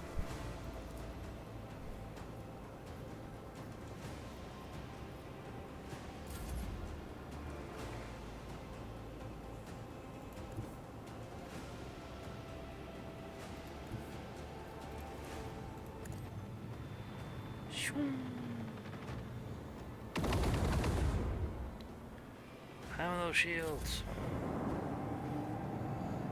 Whatever ruinous power is on board will not prevail.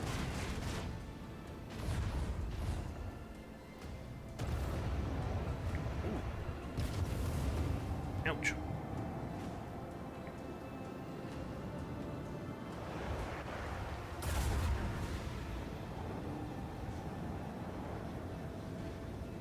The Heartless was stupid.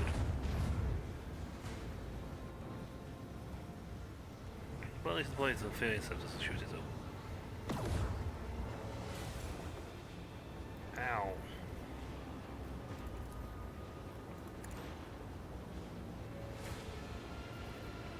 Give me a minor turning circle.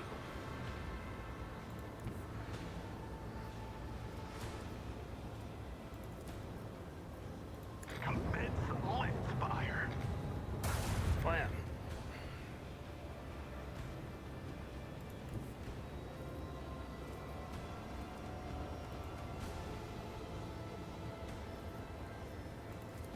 If I do a swing around,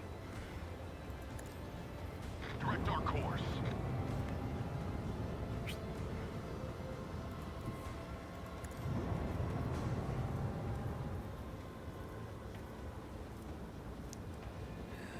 we can deploy 2 more another fighter squad.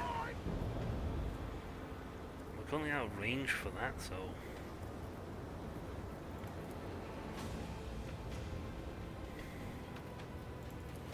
I can't even how to make this spin.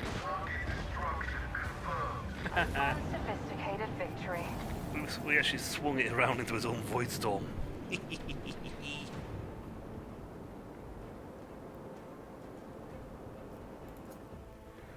think we actually swung it around into his own void storm, so it took damage from its own rift.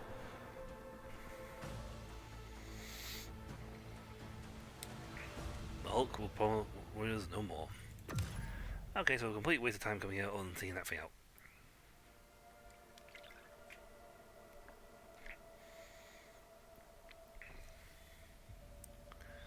Right. So let's see.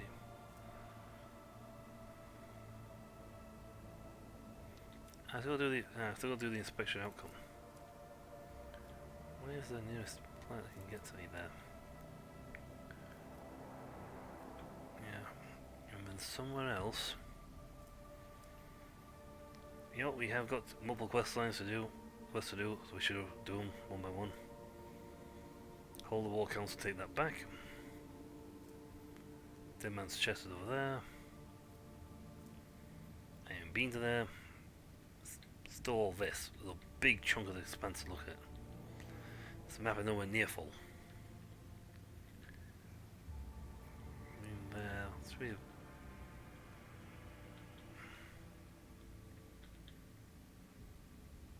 Pyramid hasn't been there either. Ashwell and Footfall there.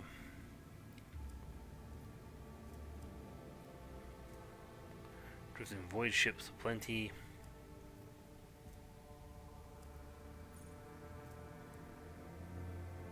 Iron Magnetic Storm.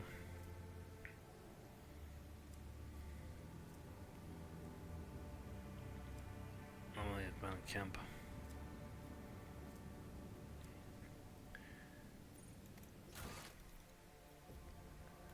Yes, that's rumors I want. Omnicron. Where's Omnicron?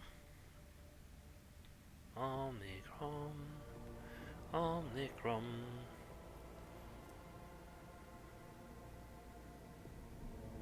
Charter's vessel. Atlas Reach.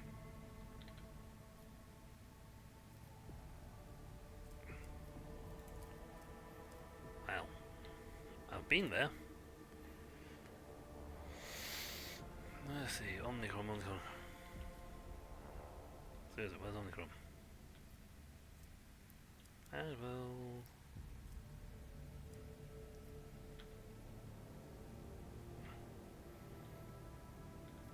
So many fees, so many places.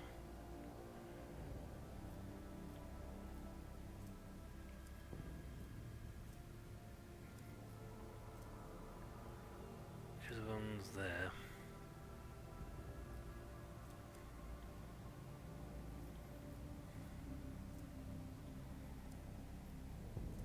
Where's Omnicron?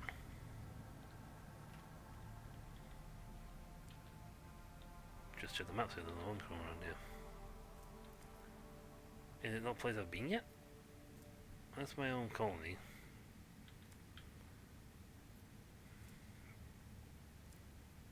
Been there, been there. Not going there. Traveling here, and I want to zip to the place. Well, Captain, Mistress Cabala has been hampered by enforcers as seen a crime. Eyewitnesses saw her assault and kill the esteemed Shirigon Majoris. She has confessed to the murderer.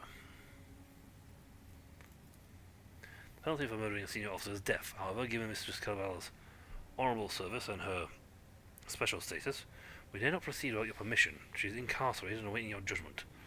Let me know when you're ready to hear her case.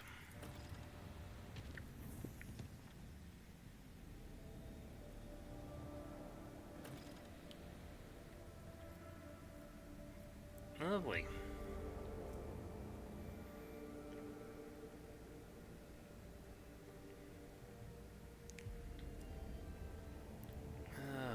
I don't know what the Omnicron place is. No more things over here.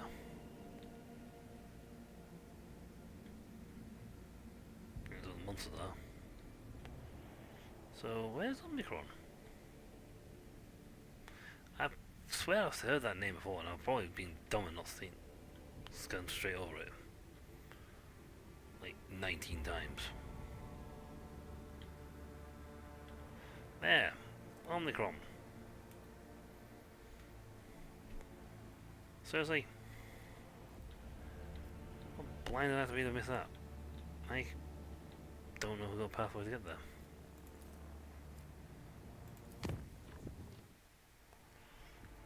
Yep.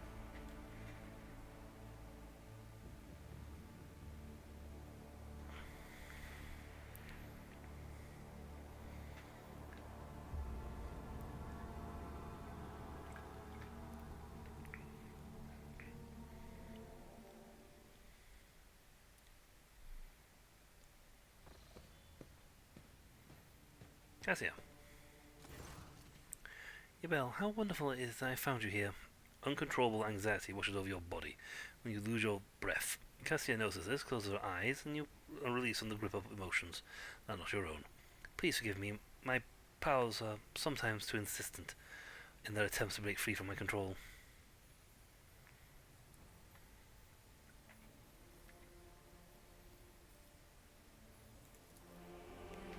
I came to deliver good tidings. I have spoken with the House Navigators through the Atlas of late. I can feel with increasing clarity how our connection is growing stronger. Despite the dissent in its midst, House Ocelio has been keep a precarious equilibrium, thanks in part to your unexpected arrival in Uruk 5 and the resolution of the conflict at Dorgonus Reception. Not all Ocelius concur with your decision, but none can deny the impact you made, that you and no one else have had on the House's present state of affairs. Cassia nods gratefully, lowers her gaze, and clasps her hands together. There is more I wish to tell you. It's about the vision that I have come to experience at an increasing rate during warp jumps. The same visions come to me again and again, as if I am going mad. You see, these visions are about me, the Atlas, and Sisophone Ocelio, House of Navigators Novator. I have seen Tisiphone's son's experiments, ones that have involved the navigators from the Cephalic branch, which he was rumoured to have destroyed for disobedience. But the visions told me an altogether different story, one where the Cephalas helped Tisiphone create the Atlas, and they vanished immediately after the experiments were done with. Perhaps I know I can find a way to the Palace of the Atlas if I recreate Journey from my visions. A real palace, not the psychophysical illusion which the Ocelio navigators can reach out. I have always had a feeling that it truly exists in our world. Now, however, I know with absolute certainty.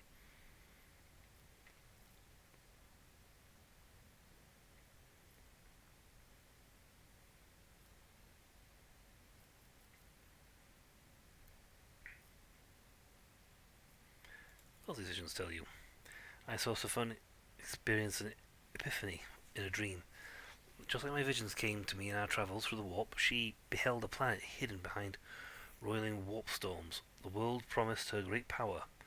So, Sisophone gathered the Cephalas, her most devout followers, to go on a suicidal journey through the Tempest. I know not the details of what happened on that planet, but it was there that the Cephalas sacrificed themselves for an experiment of some kind.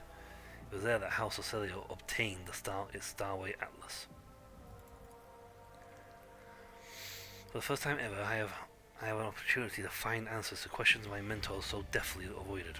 Why did she choose me? What is the Atlas? Is it true that House Ocelio past is drenched in blood?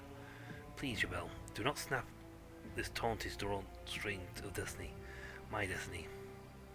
The journey with me to wake in the distant stars. I shall help you, Lady Cassia.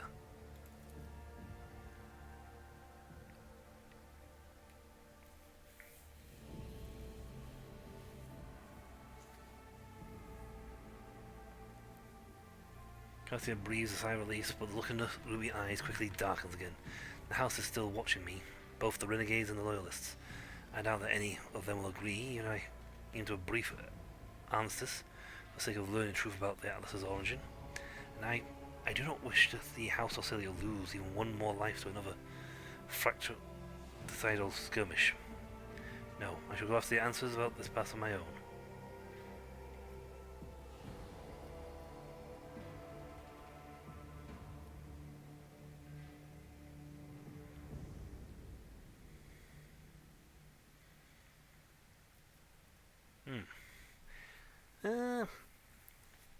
But all these things, leave aside. But if you want to show your strength, show the house your strength and undauntable spirit, invite the renegades to be the first to touch the secrets of the Atlas they loathe so much. You are standing on the cusp of a great victory for all of House Auxilio. Inviting the regents seems like the sensible thing to do. Then it is best that we go alone.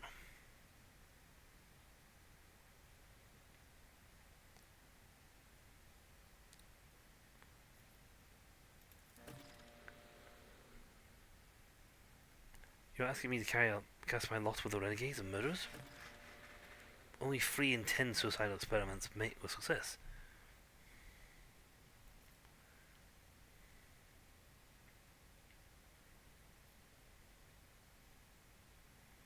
Trust me, I shall stay by your side and let no harm come to you.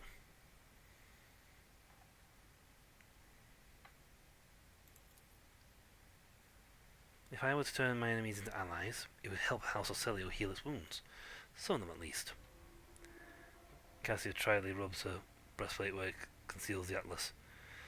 Maybe as you say, Rogue Trader, I will pass on the invitation to Renegade leaders.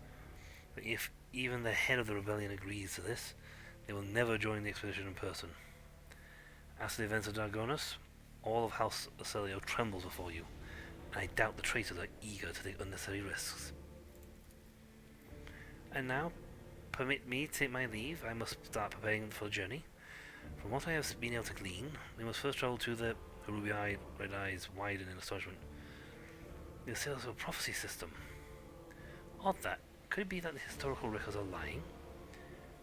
And Kalain Auxilio is not whom the star system is named after?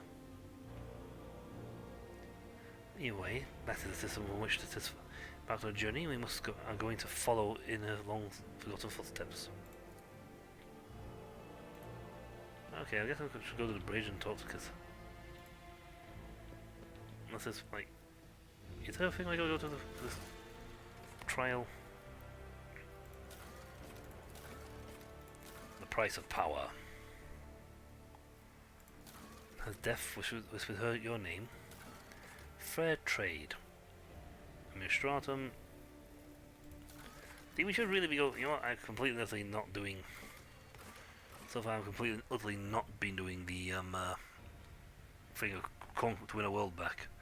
It's like, nope. I have DLC and other side quests to do. I'm going to do those first. Because why not? Alright. You murdered. Where are you? You psycho little weaver. No, seriously, where are you?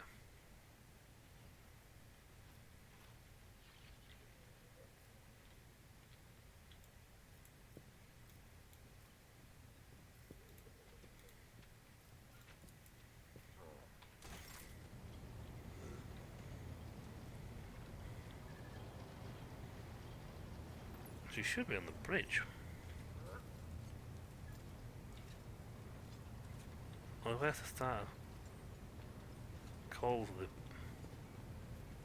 Do I start the trial from talking to you?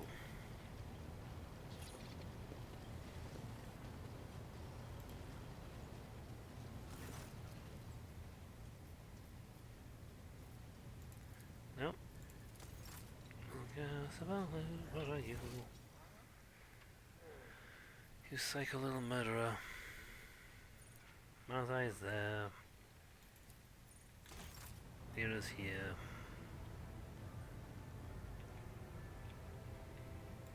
See, you're usually down here. You let east somewhere. See, there's your let.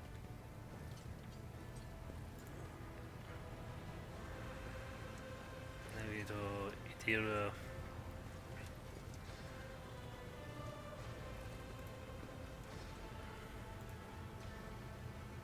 Let's go enable there.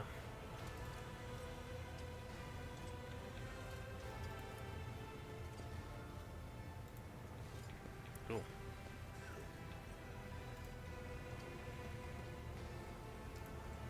British Technomat. Turtles. Where is she?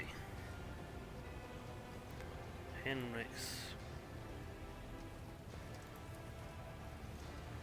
Grrr. Magenta, Cassia.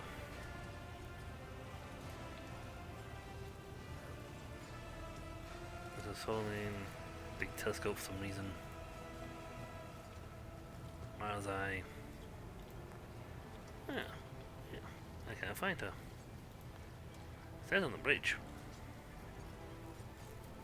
Oh, well, I just have to wait until I find her before we can hold her trial.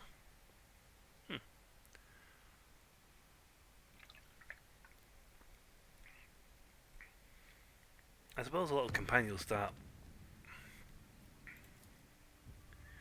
popping in and popping out of stuff.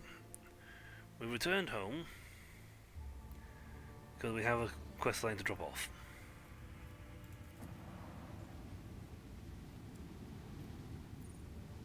Multiple quest lines to drop off, to be perfectly honest.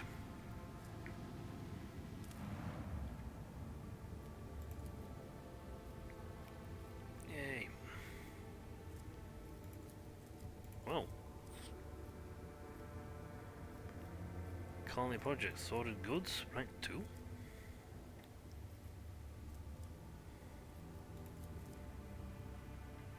None of this, wow, none of this blocks off heretical.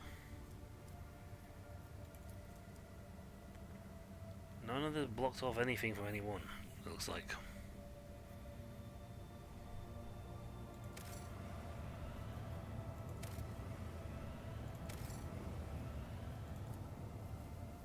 Enjoy that, because I haven't got anything else to build.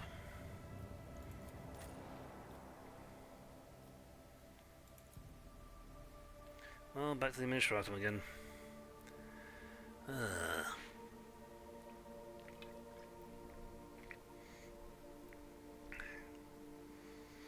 I want my own cyber pet. Maybe I need an arbitrator. Arbitrator to get it.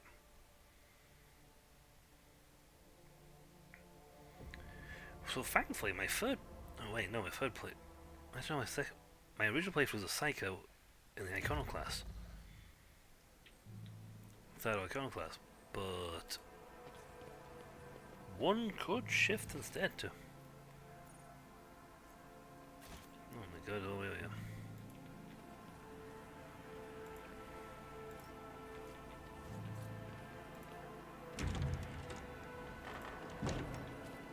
Stay sharp. Hi. Yo. Welcome back to the Temple of Lord Order, your lordship. I have already been informed of your... about Frisia. Prefect Volta nods to herself and snaps her brittle fingers, prompting the Servo Skull to flit closer. The creaking of its quills fill in the air. Begin entry 51-4 Alpha. In the matter of the world, Frisia has the obligation to pay the Imperial Chief. The audience with the Prefect of Adeptus Administratum is now in a position. Now then, what were your findings, young Von Valancius?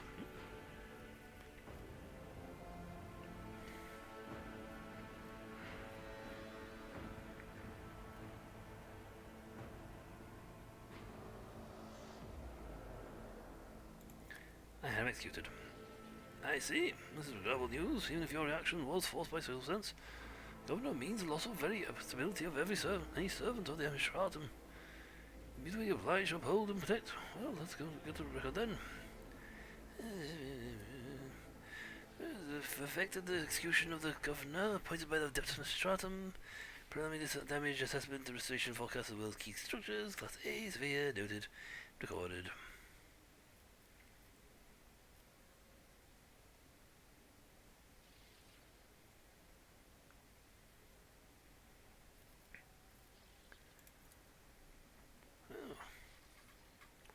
quite confidently deem that comes to the verse in the interest of the Imperium. Alas, your lordship, do you bound to deliver the exact and Imperial assessment of the events? Authorize a study. I did.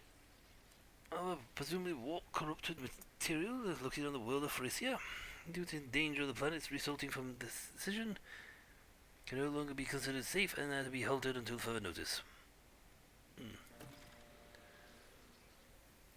Anyway, fine with you, your lordship. The conclusions that were drawn regarding the Phrygia inspection were far from satisfactory. My disturbances, such as mass execution of mutants or the rebel plot celebration, are not nearly as dangerous as the, if you will permit choice words, coup that resulted from your intervention.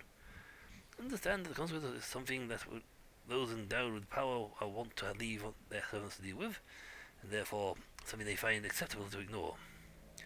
However, I hope my words may help you revise your approach in executing the Imperium's will and the corrupt expanse in the future.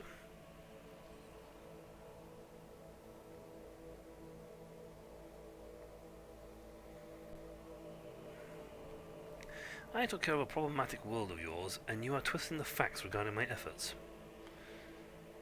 I, his lowly unworthy servant, have no right to twist any facts. My duty is to assess the consequences, and do everything I can to make sure the Imperium receives what is owed. That is the purpose of my existence. Speaking of my wealth of experience, if I do say so myself, taking care of the Imperium's prosperity is a heavy burden, albeit an honourable one. The fact that even a rogue trader can run into difficulties while doing it only further confirms my many years of observations. Duty dictates that the Adeptus Administratum officials always be adequately informed. Otherwise, our services to the Imperium's order would be rather questionable use. Unfortunately, it is for the same reason I cannot disclose my sources to you. Right, so you have spies in my ship. Pretty much. They pay money, they take their taxes after all. One way or another, we can consider the matter of Phrygia closed. Closed and recorded, yes. However, that is just the first item on the agenda. Now on to the next matter. Sigma assessment of Proctor Solomon Anfa based on performance during the mission on the world of Phrygia. Competency assessment. Very well, perfect. I am listening.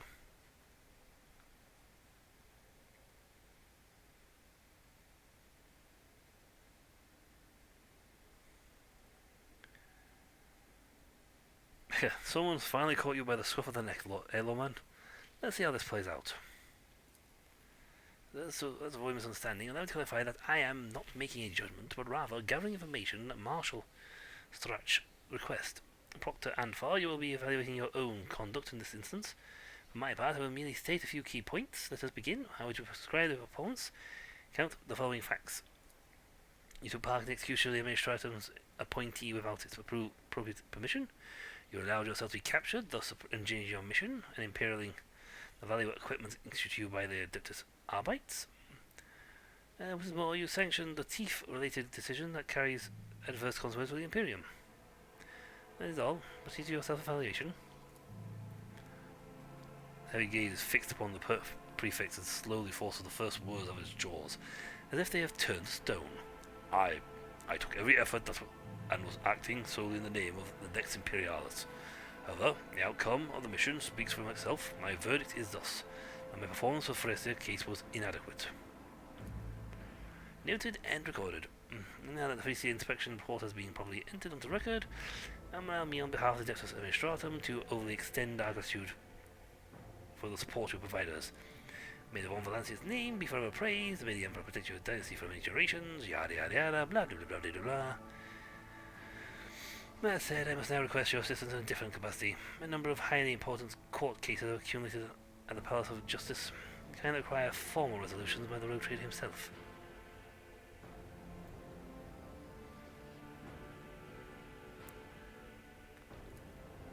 The temple of the law erected by our ancestors.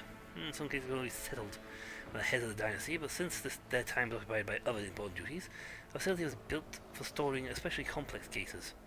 At a certain point, servants of the Administratum were permitted to use the Palace of Justice for hearing disputes. Then, in Lady Theodora's time, the Arbites became part of legal procedure as well.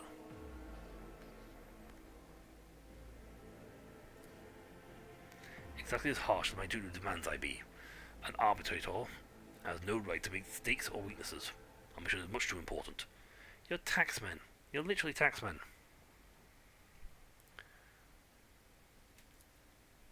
To which part of the assessment would be impugned bias? Is as based solely on facts. The Protector and for himself represented the conclusion. How will the trials proceed?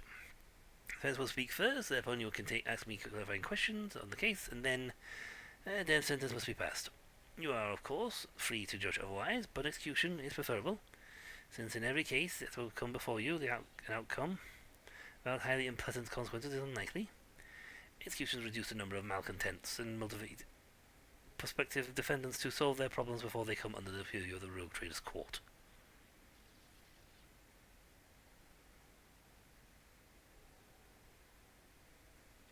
Well, one of the Rogue Traders' duties is to mete out justice. I have relegated my current tasks in advance, and thus I am ready to escort you to the Palace of Justice immediately. Come on. Oh, did you know we had this? No, not really. Personally, I thought it was part of the church. It probably was at some point. Oh look, they had an animal pit over there somewhere. Ooh, gladiatorial for the pit. Maybe we should try doing that sometime. It's beefing up. Hire the two biggest brutes you can find, and let them punch each other.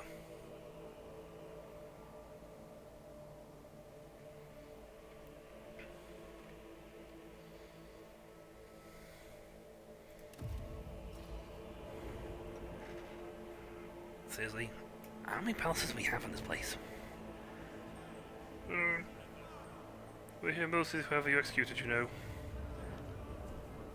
Well, you're supposed to sit here and do some real talking and waving and... That's a big gun.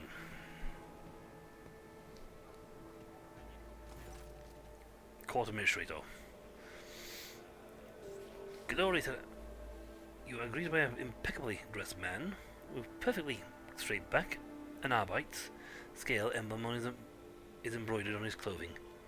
Glory to House of Von Valancius, we are honoured to welcome you to the Palace of Justice. Your Lordship, do you wish to proceed to the session at once, or will you grace me with any questions I may humbly answer? One of the most important ones that involve the interests of the highest born persons and prominent factions of the Imperium.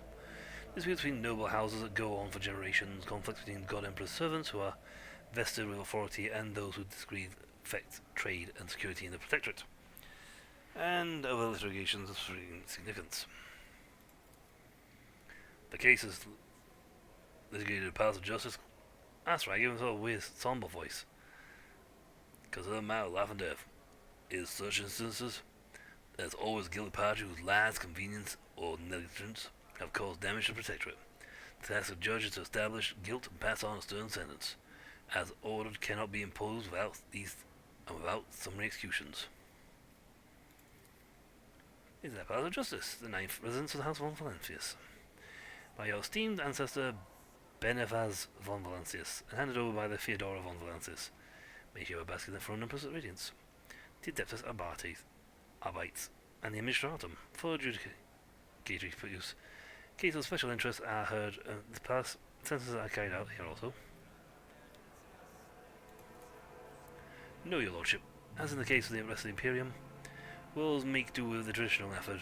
The accused are not allowed to say a word, and the execution is carried out as ordered by the planetary authorities or by powerful organizations of the Imperium. Only here on Dragonus does an unusual ceremony exist. Benefaz von Valancius was known for his eccentricities. It said that he invented this system himself and started this glorious tradition by which you take part in today. That would be a fair trial. Please follow me. Literally, this thing is a fair trial. Well, now of course here case DP 1453 /2, the doleful host against the astropathic choir of Dragonus, representative of the party will present their arguments following standard procedure. Sister Juf. A woman with lines of scripture all over her skin folds her arms into Aquila, My name is Sister Juf, and I represent the Doleful Host. O God Emperor, Anointed One, we came upon a group of heretics whose minds brimmed the most shameless thoughts. We captured them and tortured them, as befits their transgressions. From what we know to discern, from their wailings and screamings, the head of the Astropathic Choir is plotting to betray House von Valancius. No one is a liar when flames is caressing their flesh. The Doleful Host has surrounded the choir building, and it demanded that it be handed over. It was solely out of respect for the Anointed One that we refrained from burning down the wayward heretic's den on the spot. However, but say the word, and we shall take him, they may undergo righteous cleansing. The arguments are acknowledged, and shall be weighed on the scale of justice. Representative will retreat to the chapel of penitence to wait the verdict. Master Angelo. Oh, God. Seriously. I am Master Angelo. I represent the Dragonus Astropathic Choir. These insidious and ignorant people are passing off their victims' ravings as truth. Your Lordship, people will say anything under torture just to make the agony stop. We have served House von Valancius faithfully for decades. Master Pratt, longest of all. Please order them to stand down. The Master of Court repeats the same monotonous formula, bidding the other residents to leave the courtroom.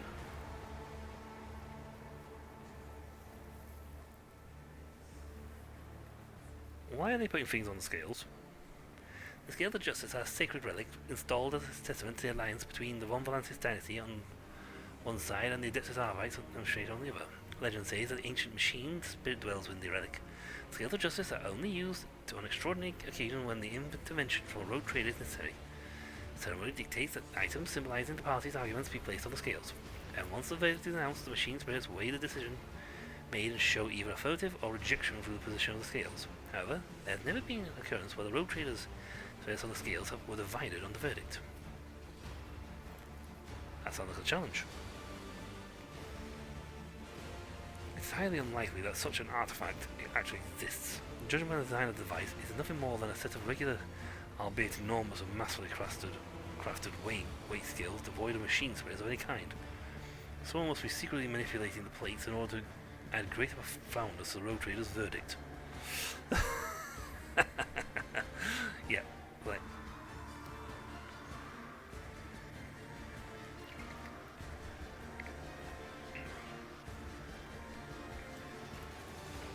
At once, Lord Captain.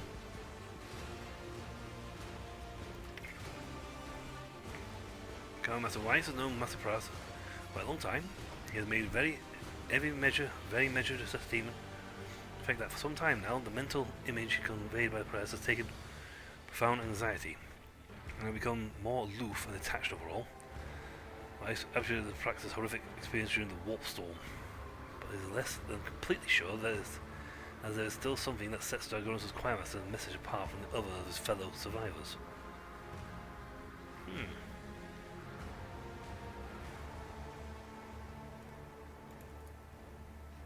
Therefore, host is a respectful cult of the God Emperor, as Adeptus Ministrat. Strom has deemed them paragons of virtue who combat every manner of heresy, and enlist their aid in various conflicts. Naturally, the ecclesiarchy stops short of counting them among its warriors, but it uses them in very similar ways. The Astropathic Choir hardly needs an introduction. They are some of the most valuable servants of the Imperium, without whom any and all communication between your worlds would collapse. Dragonus Choir took horrific casualties in the recent major warp storm. Master Pratt made an enormous effort to at least partially restore communication. While we may not have proof of his innocence, Pratt's dedication to his duty is beyond doubt. As you'll see, this is an intricate situation. Yes, you recall crucial nuance as on numerous occasions protected the nobility from zealots looking to dispense of arbitrary justice. The ecclesiarchy is forbidden from outfitting its own army. It should be easy to declare the host to be on violation of this covenant, and as a pretty bonus, seize all their property afterwards. So is a lesson in humility, of course.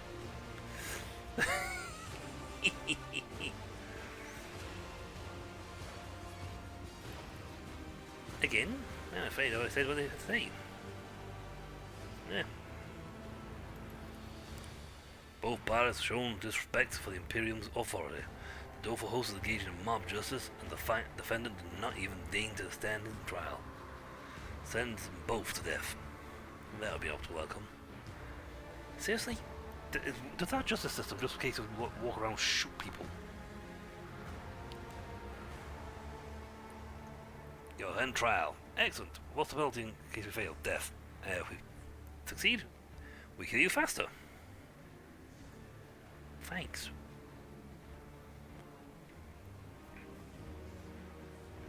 Solomon, is it not excessive to execute both parties? Nope. Such a verdict will remind your subject that only the rogue trader has the right to administer justice. Besides, if you take the host side, it will inspire new self-proclaimed executioners. And if you absolve the astropaths and he turns out to have been guilty after all, the other heretics, they'll safe to act with impunity. That's why I advise you to be stern. Let's be on your side. As I thought, I deeply regret to inform you that said further investigation is impossible. The host's fighters are already breaking down the doors of the choir.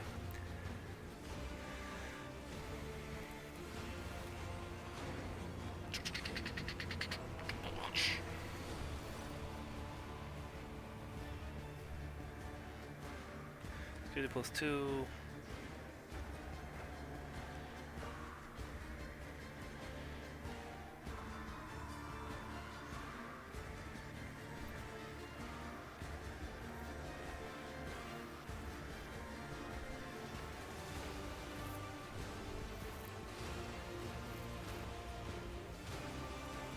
Going for the execution, hereby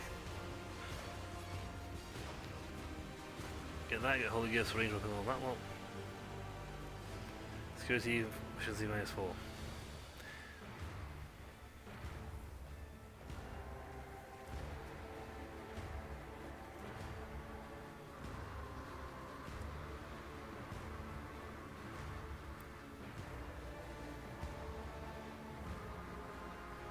So if we take out neither of them, let her take out him and get that, or take out both of them for...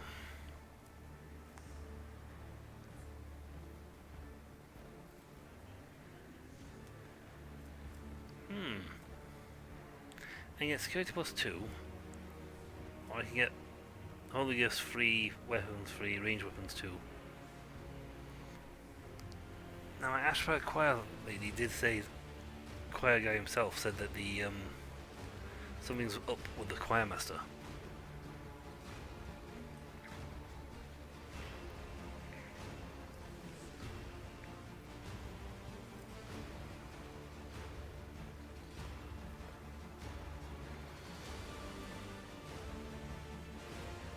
That seems interesting. That seems interesting for security. I mean, technically, you execute them both, then you get both. Then you deal with both of them, punish them for taking up arms, and punish them for, and just in case, take out the heretic, just in case.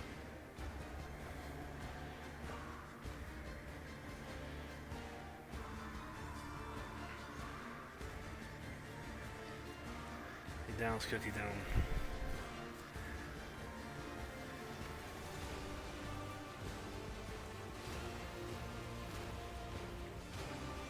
Yeah, nothing of these two. Yeah, I'm interested in doing that for the security piece, but I have security. I have a ton of security. Security isn't a problem.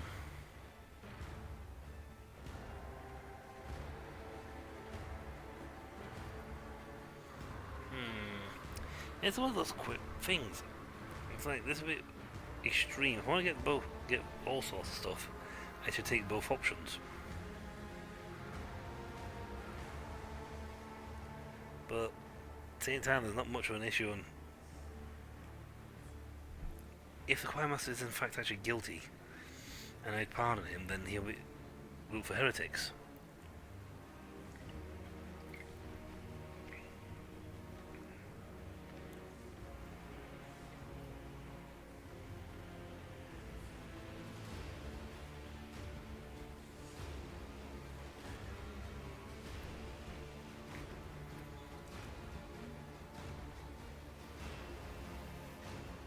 So I'm taking both out for security.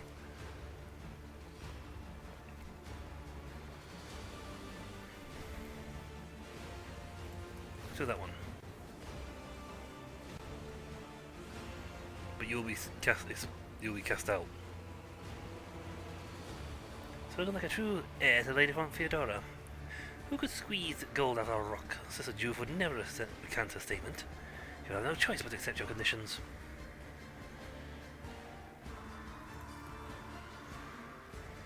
Matter of factly, to the next scroll.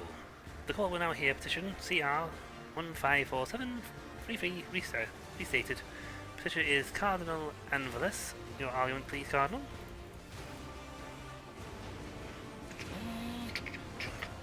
Hello. Oh, a gaunt man raises his bloodshot eyes at you. For a moment, all sounds cease, even the scratching of the countless silver skulls quills. The man's gaze is full of pain, so strong and undiluted that your breath seizes in your throat. I am impure, O Emperor's Anointed One. I am beset by an impure thoughts, but no one believes my confessions.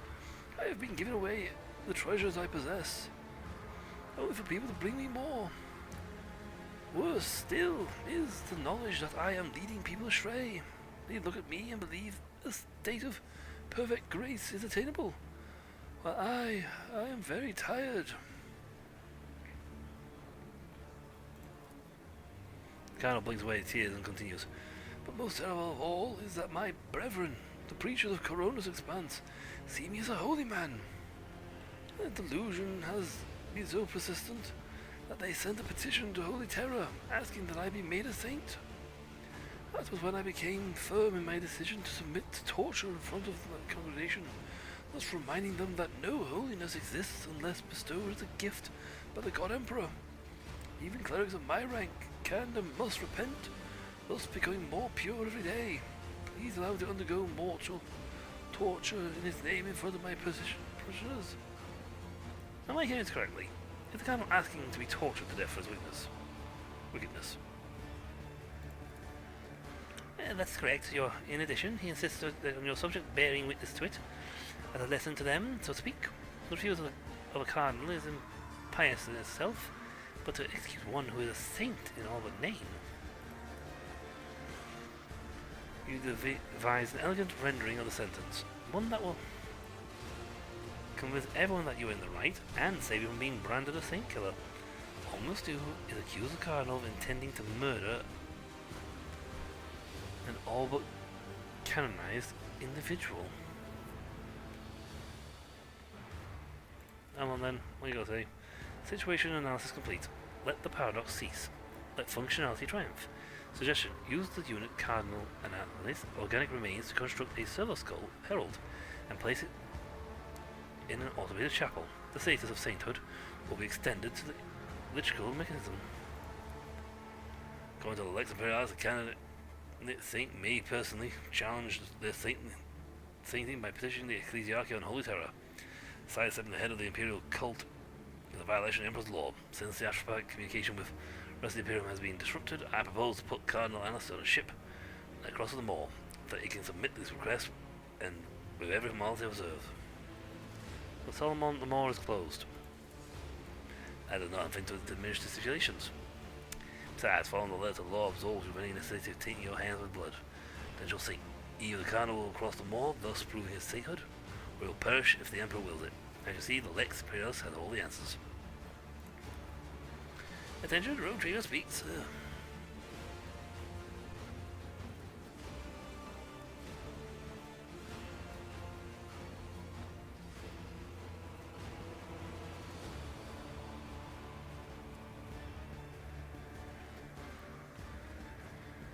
No, see, technically he's seeking permission to torture a holy man.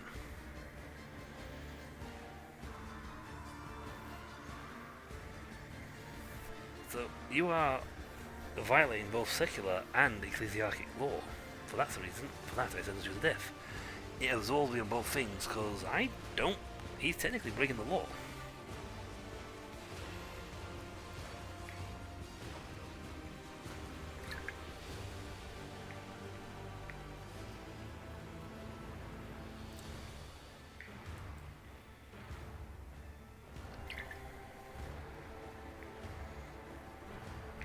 This gives me security because in case of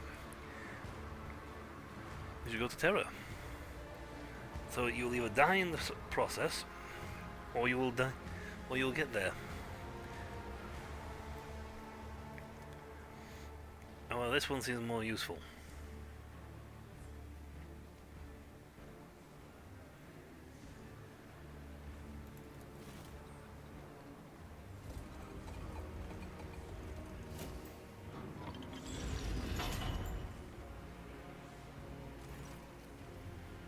I imagine Verdi will horrify the Cardinal, but on the other hand, centuries from now, his followers will still be able to listen to his recorded sermons and worship his remains in the same fanatical zeal since his lifetime. I expect this generation donations. Jabal, since many will want to have part in such a momentous event.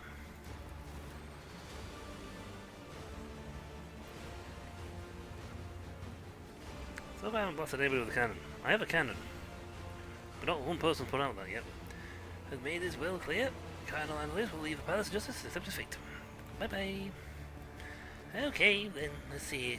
Last case of today. The court will now hear case DP 16467, Lady Mollis Secundus against late Lord Mollis. Lord Mollis being deceased, he will be represented by his progeny, Agatha and Silas Mollis. Representatives of their parties will present their arguments following the procedure. Your Lordship, I am Lady Mollis Secundus. Only 8 cycles ago, a man broke into my house posed as my husband, the late Lord Mollis. Contrary to what I know, he denies that he was killed by pirates. Instead, he purportedly survived thanks to the God Emperor's providence. However, I hold here his death certificate, issued by the Administratum, which clearly states that my husband passed away. I demand that this fraud be executed. The words declared dead are clearly visible. Well, off you go. Bye-bye. There you go. Your Lordship, our father did survive. He really was captured by pirates who were going to demand a ransom. But the Imperial Navy managed to board the ship and rescue him. After he went missing, our mother, Lady Mollis, arranged for a death certificate before we could receive the good news. Now we are in the humiliating position of having to prove that our father is alive, while our mother is willing to living with her new husband, Lord Secundus, and has taken over our family business. We implore you to restore Lord Mollis to his life and name.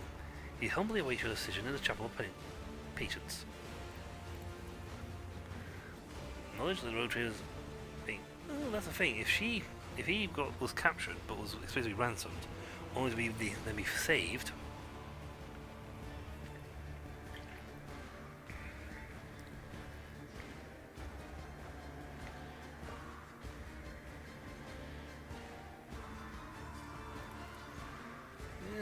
Play the Vox recording on 1 Silver Skulls. The soft voice interspecs with static, but you can be able to make out the words. I am Mollis. When the pirates captured me, I thought I was doomed, but fate proved to be more gracious than that. I hurried home, only to, from my own house, by my servants, and I guess that was thrown out. From my own house by my servants, and learned that Lady Mollis had already declared dead and married Lord Secundus. She'd also taken control of our everything. Agatha and Silas have recognized me. I am losing my mind. What does the Mollis family do? See, the Mollis family manufactures nutritional rations. They supply the Astra Militarum as well as worlds that have no food production of their own. With the Lord at the helm, they covered the needs of 3 regiments and 5 worlds. Now it's 5 regiments and 12 worlds. One might say Lady Mollis Secundus has done much better than her husband did. But if she then married Secundus, upped the value of upped their value, upped their thing, their profits, or should I say power, which increased their profits production.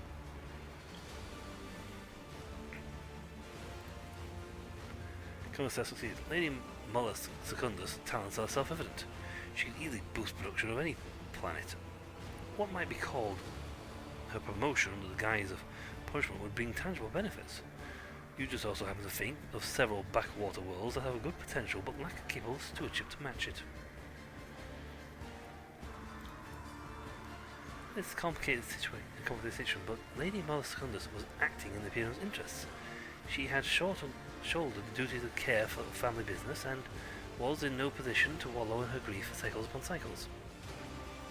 But her shoulders and says in a defiant voice, a marriage between people of noble birth is a union of two servants of the Emperor. Duty toward the Imperium is there at the heart of that union. If there comes a long period of time when one of the spouses is unable to fulfill their obligations, the marriage loses its meaning. You could codify this understanding in law that would help resolve the situation. If Lady Mother Secundus is right, then her children are the impostors, accomplices, and guilty of defaming the authenticity of the administration documents. Now Solomon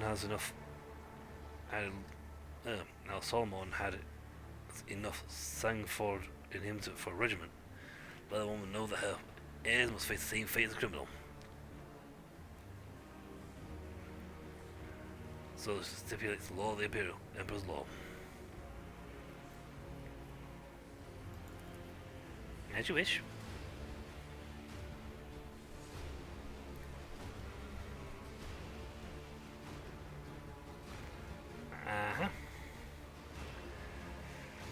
Soon after she looks over the screen and says with a colourless voice, Lady Mother Secundus has confessed to bribing an administratum official and is pleading for her husband to be spared.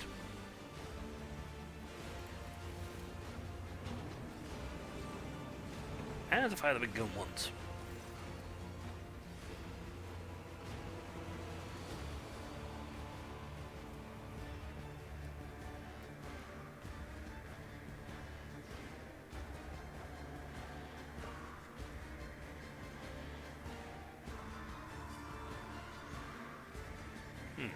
Security +1. Declared alive and fully restored to his rights. All consequences of death have been deemed null and void. Unless to be declared alive, he has to be fully restored to his life, property, the guilty document forgery, and instance of death. May the Emperor protect her soul. Imperium is correct. Lady Mother Secundus may stay with her new husband, but shall return the family business to Lord Mollis. Henceforth, the Protectorate will operate under a new concept of legal falsehood.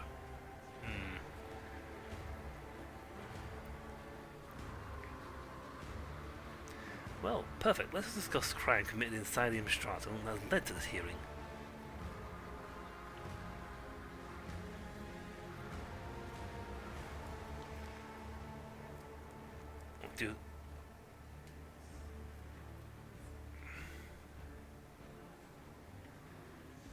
That makes me profit factor.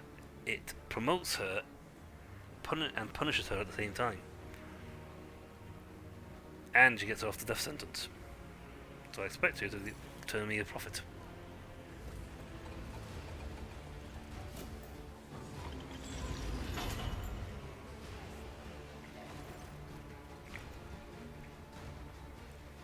Exile for today ends. Outdaters, can I add the sentence? And therefore we don't kill your kids. I don't want to click the last option, which is like,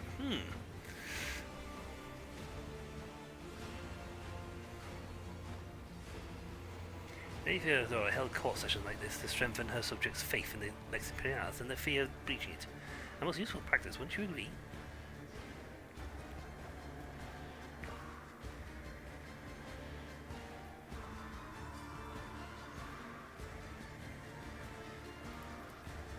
You appear to be laudable, but I'm sure you understand that any manner of procedure requires prior registration, which in turn involves filling out official forms and signing regulation documents. It is for this reason that I am, alas, unable to honour your request.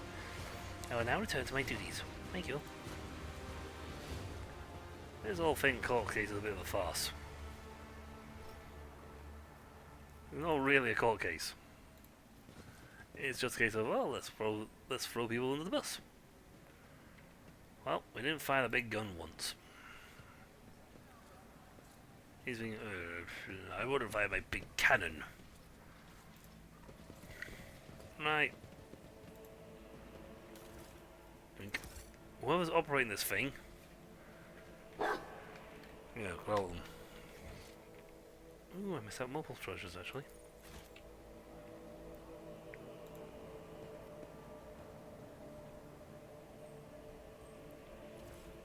Ooh, the cogitator.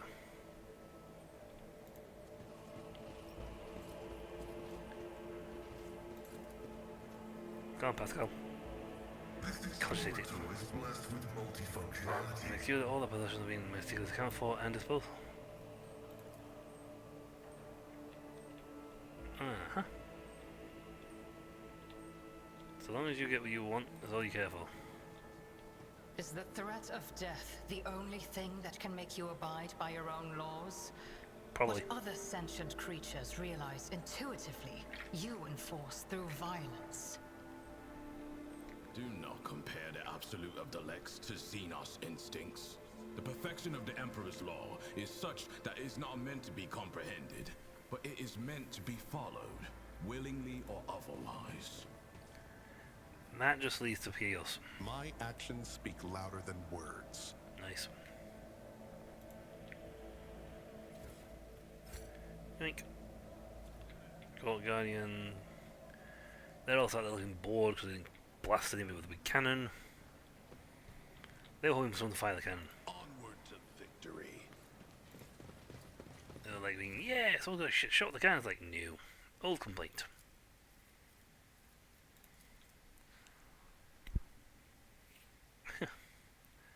Constable has thought about being penalised for the amount of. Ah.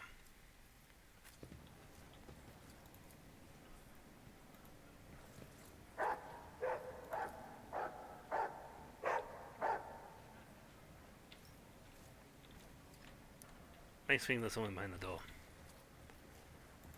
Perfect. Marching ahead. Mine. My success is an irrefutable I got a certainty. shield. Well, he keeps barking at something.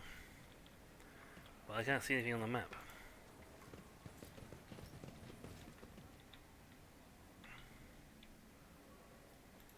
This is just a big, huge honking set of scales. Emergency time, rogue trader. I want to inform you that Galato will be staying on your board your ship while I'm away with my mission of Mistratum.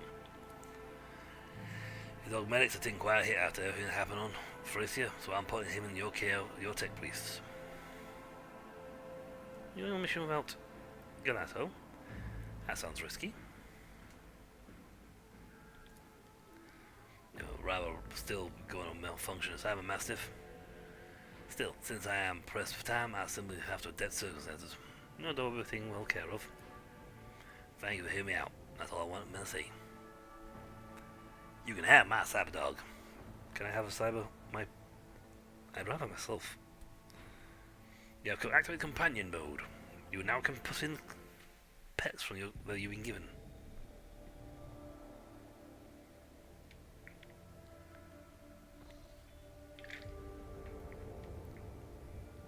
I mean, there's still things to be doing here. I mean, death is the name, new event for There's an errand, dead man's chest, these are both errands. It don't really matter if these don't progress.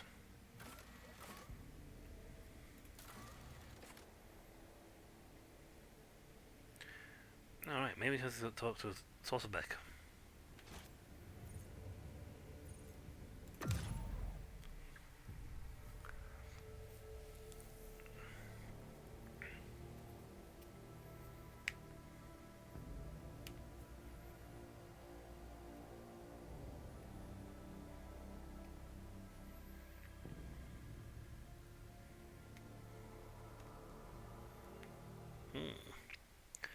I was planning to go capture present worlds here, but at the moment I'm doing like trial order.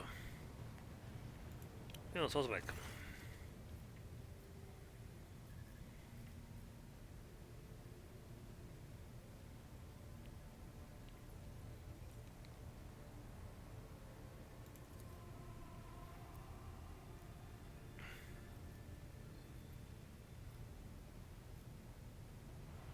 It was a joke, pay no heed.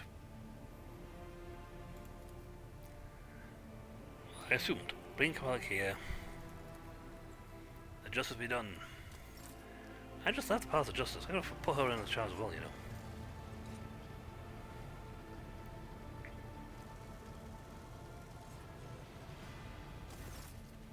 Lord Captain, a murder has been committed on the ship. The victim, the third Fortis, the Shurigan Majoris, perpetrated the scene of the crime, admitted her guilt, and did not resist arrest. Appears cold and apathetic. Her unblinking eyes stare vacantly, her expression odd. The Forest clan invoked the ship's tradition and summoned a Requistica to testify on behalf of the deceased. The masked man bows stiffly and decorously. How do you feel, Cabela? I am fine. Her face towards you slightly. A whisper escapes her lips. It is just a hollow ceremony. Pointless. When no one speaks for the deceased person in court, their representative is entitled to speak to the assistants. Member of the Requisticators clan. I can't pronounce that. Requisticators clan. Their duty is to know and remember each and every person on the ship so they can defend the interests of the deceased and represent them in court. They study the victim's entire life history to gain the utmost detailed impression of their personality, deeds and aspirations. The guild was founded by one of your distant ancestors and, to my knowledge, only exists on our glorious flagship.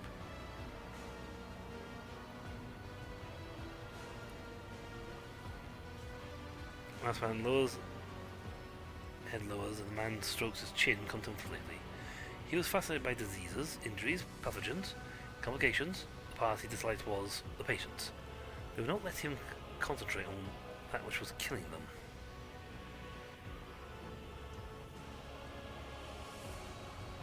The clan to which the deceased belonged to are wary of bringing accusation against Lord Captain's companion, and the esteemed Letard never made any courageous friends in his life, and always preferred his work to the company of others.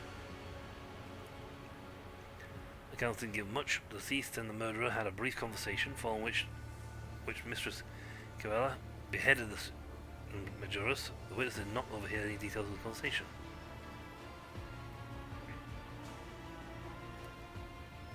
Yes, neither the children's death nor her own impending punishment seemed to be true at all, Cabela. A pensive dark gaze wanders around the ridge. It was me. Why did you do it? The heartless man took on a burden that was not his to bear. His duty was to heal, but instead he sent people to the Undying One. People whose time had not yet come. He was cruel.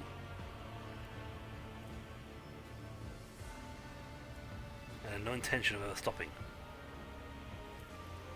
The Undying One never whispered his name. I myself decided to sever his thread. Mazurai shrugs.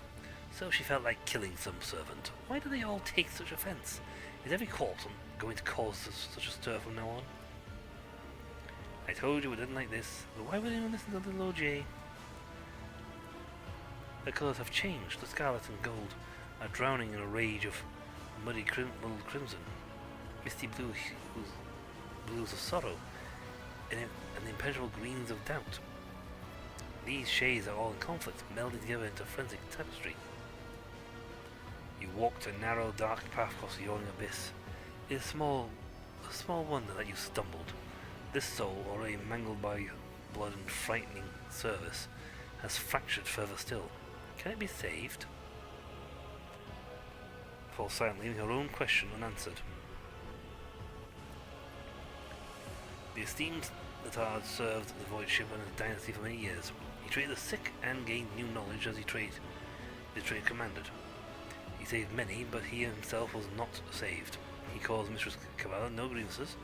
He never offended her. He merely answered her questions regarding his work, whereupon he was attacked.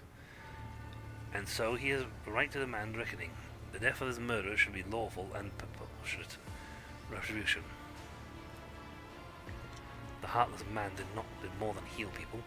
He maimed them too, tortured them, killed them slowly and observed. He treated the sick and he gained knowledge. The boots of those who walk the path of wisdom leave bloodied footprints. It is a rule that existed long before the esteemed Letard did. Unimportant people, common people, doomed people. Shakes and drops The imagery of blood from his hands was disgust. And this was the esteemed Latar's way of thinking. Does a doomed leper care whether the disease or the knife is causing them pain? This is the formula for a medicine that would cure a distinguished officer, not worth the lives of a few dozen commoners turned test subjects. With the knowledge he gained, he invented a multitude of balms, antidotes, and treatments, methods that went on to save thousands of lives.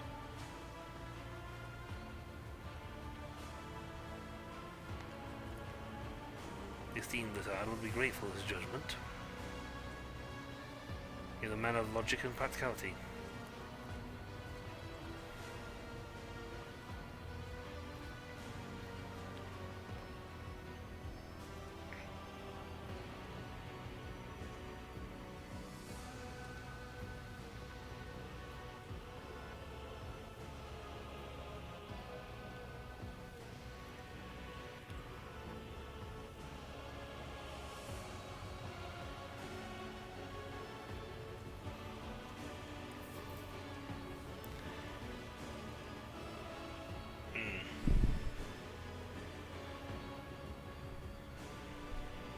Now, okay, given the fact she's part of the Death Cult, their law thingies dictate they are actually allowed to kill people.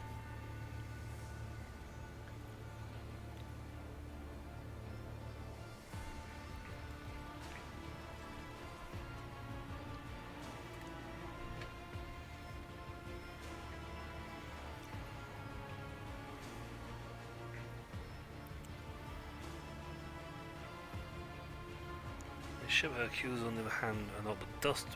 Do not touch her, is that clear? Not such as ordinary justice, to hold them through death, and as such cannot be convicted of death.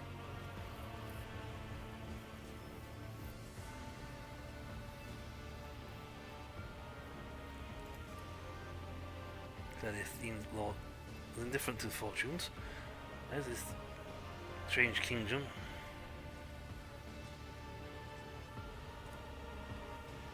Cannot be put on trial. None have the right to judge a spinner of death. Yep, what's going on now?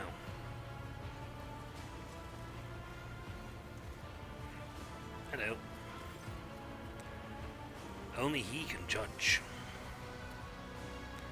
Through the vizier, his eyes are so shut, one can still read the grief that permeates his wrinkled feature. You have strayed from the thread. You have doomed the tenants of the blood-spawn web to oblivion. Oh, sorry end, for me, not for you. For I am compelled to usher my apprentice's soul to the other side before it's my own time to go.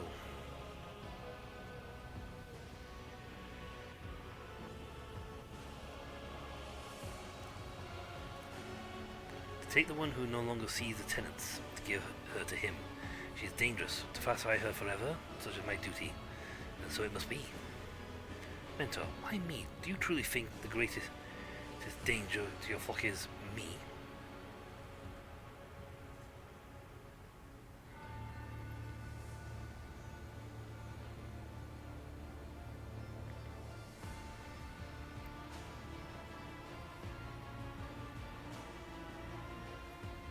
I don't give you permission to harm my soul advisor.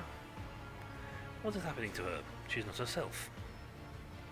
Or rather, she is not the cold-hearted weapon anymore.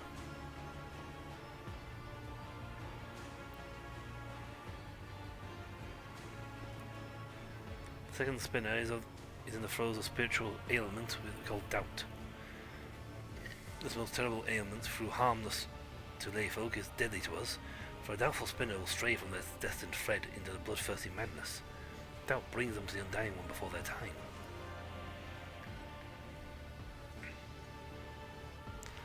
Service is demanding, it requires clarity and a sense of our purpose. She no longer possesses.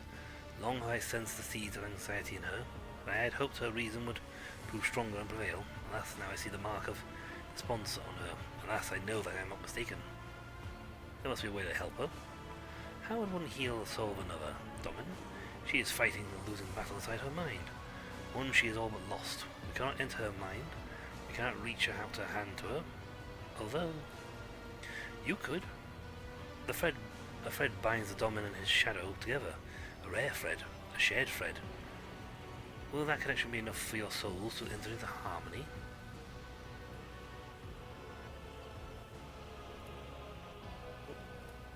same one again. I must attempt to save her at the very least. He turns his face towards Cabal, who seems withdrawn, her spark stuffed out. He whispers, "Then seek the Steward of Souls, an artisan who will put both of you in a sacred trance, allowing your minds to become one. You have a chapel full of astropaths. Domin, one of them will surely do you that service. See their guidance is strong, for inside her soul you will encounter monsters. A doubt-ridden mind is a dangerous place." Essentially, she's get, because she's now more compassionate, she gets doubtful, and that is proven to now make her, oh, kill.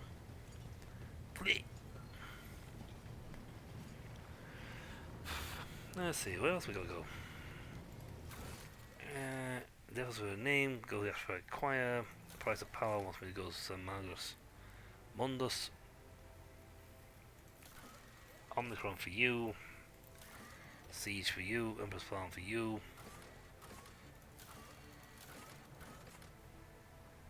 Call the Edge is not really what we've done. Could try to go Omnicron. Finish us off there. I think I've got a thing to there.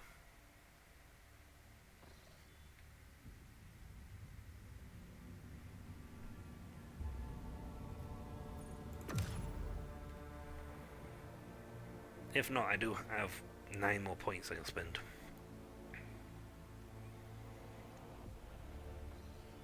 A lot of my tracks are not thingied. I can walk roll to there, and I think I got a path from there to there.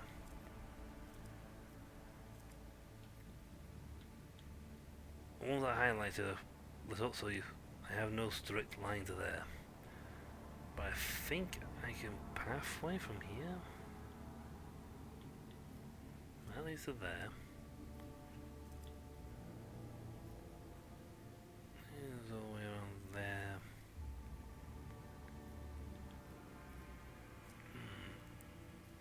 Path. I don't think there's an actual path that goes straight to here. This one goes there. So let's go to here to there. That's even all the way down here. This one clicks to here. Clicks to there. I don't want to do like 20 jumps. That leads me down to Furious. That leads me. We'll walk over here. Oh, Venomous has got a crap for me to do. Oh, lovely. Think I can jump to there?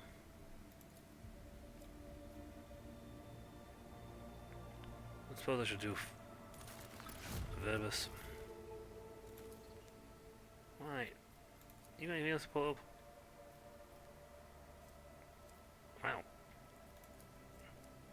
Holy prey. Okay. Security down for the whole thing. Confidence up the whole place. Security down for everybody. And I've got heretical. I don't know how I've got getting heretical points, but who cares? Kiva Gamma. Complacency down. Dark Experiment. Sacrilege of Creation. Aren't we just like getting character everywhere?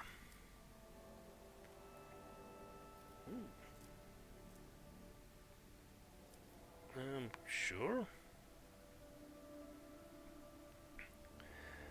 I'm not entirely sure why these other ones start popping all over the place. See, up comes places down. For two people. No, seriously, why am I suddenly getting... Thank you. A cure for sloth. Apparently I got a heretical thing for that one. Difficult with the Reaper Emperor. I don't know.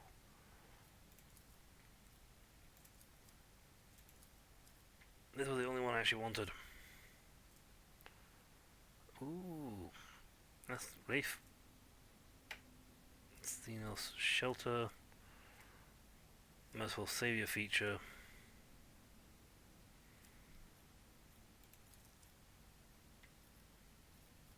You know what? I'm gonna take that. I want the armor. I mean, I got this as well, so they haven't got complacency up to the maximum. They can't just go click and drop things off immediately. Oh, thank you, we've got no more things on that one. Okay, Verovus, what's going on? Penal Battalion.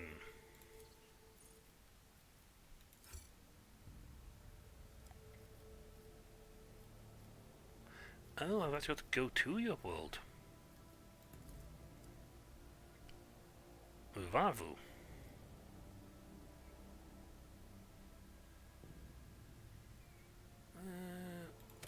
Okay, let's get that straight away. Security down, but everything else goes up.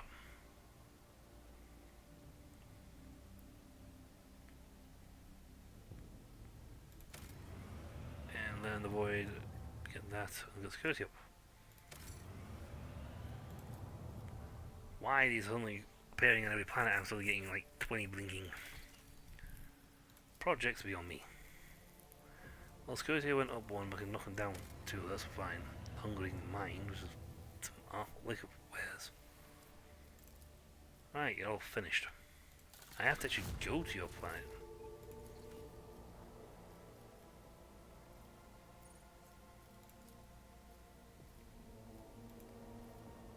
Punishment thinkers. Okay.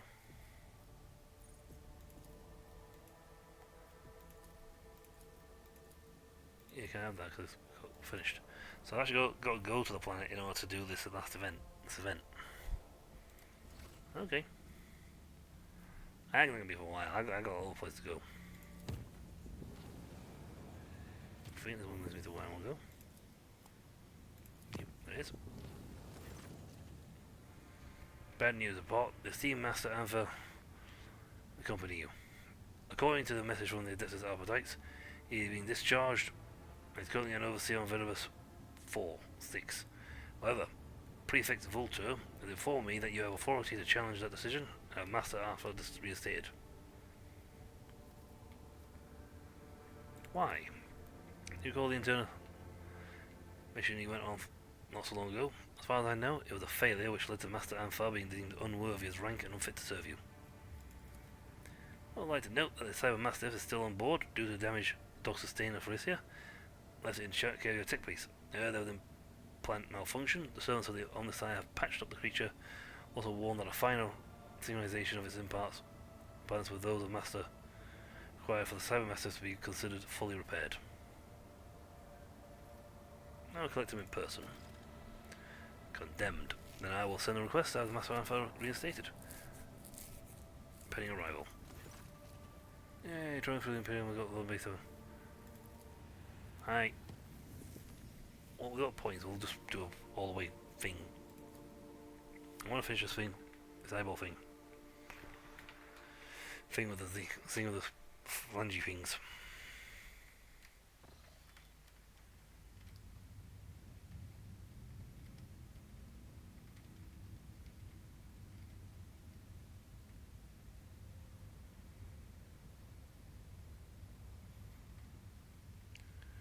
Yeesh.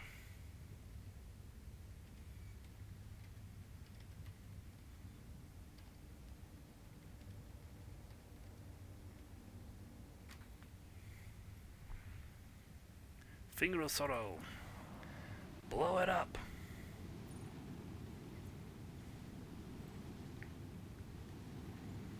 I haven't repaired in a while. The hulk of the merchant ship drifts through the void like a gutted corpse. The hull is riddled with gouges from macro cannon fire. Soot-colored letters on the side spell out the somber name, Finger of Sorrow. It was devoid of vital signs. Lifeboat systems have long since failed. Cold darkness and silence fill the wreck of the Finger of Sorrow. Let's go. Sworn enforcers and tech priests put on their void suits and dock with the ship. This is empty except for the frozen, desecrated corpses of the crew. Some retain human features, but others are either recognizable as genetic aberrations. They've been dead for centuries.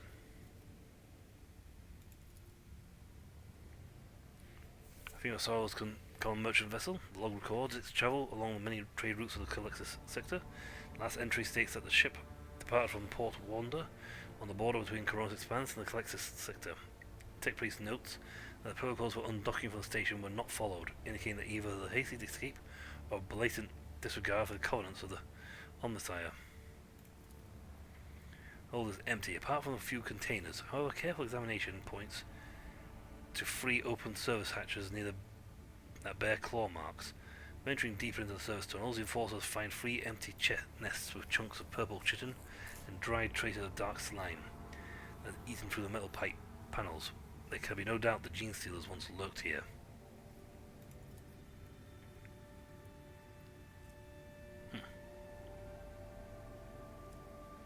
Many of the caverns have become tombs for the bodies of the crew. They asphyxiated when the ship's life support system failed. One of the enforcers noted a cache marked with a symbol of fanged serpent with a sharp tail and 3-clawed limbs. The cache was contained the amulet of Miraculous, the preserved diary. The diary was kept by one of the missionaries from the Gene Stealer cult. According to the entry, the cult secretly spread throughout the church of the Calixis, much of the Calixis sector. Although the author does not mention a specific infected world, he calls reverence the promised land and the cradle of faith, salty as the tears of the righteous martyrs. The author's branch of the cult was settled on the Port Wanda station, the last threshold between the Calixis sector and the Corona's Expanse. The cult grew and gained followers among the workers and the poor, and even managed to infiltrate the powerful trade guilds. However, their plans fell apart when the Gene Stealer's kiss was granted to an unworthy candidate. This oversight led to the discovery of the cult and a bloody purge. The author of the diary recalls the horror and sorrow how many of the pure-blood children of the Star Savior perished in the massacre. The story ends by chronicling the escaping of a small group of heretics who managed to stay free purebreds and steal a merchant ship under the heavy fire from the station. They navigated the Moor, but the ship's damage was too severe. The 3 phalanges from the Finger of Sorrow, the pureblood Star Children, fell into a long sleep and became dormant. Meanwhile, the cultists humbly watched the ship's life support systems fade away, one after another. In the last lines of the author welcomes death in the name of the many-armed Emperor with solemnity and elation. The enforcers plant melter charges at the key points of the vessel, and the explosion rips the Finger of Sorrow to pieces, that are obliterated by strikes from the macro cannons. Goodbye. And with that, they're gone. We got companion quests to do. Yeah, we have stuff to do. I mean, we should really go and do the siege, and get back the world that we've lost. But these are more important, and they're very important. I get goodies for it. So, yay! I want to save a Mastiff. I want to save a pet, a description, to be honest. But yes, when we come back, we shall likely rocket our way across the void to deal with people.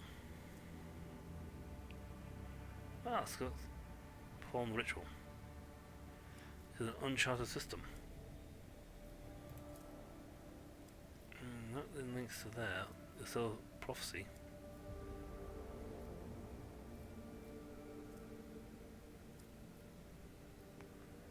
There's no direct link back up here to get to there, so that's with the epidemic. So I'd have to see from here. I mean, if I get to there, make the thing go here, then use another 3 or 4 points to go open the thing there.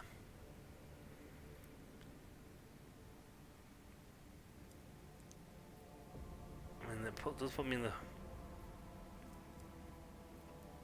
Yeah, I can jump to there, to there, to there. So, okay.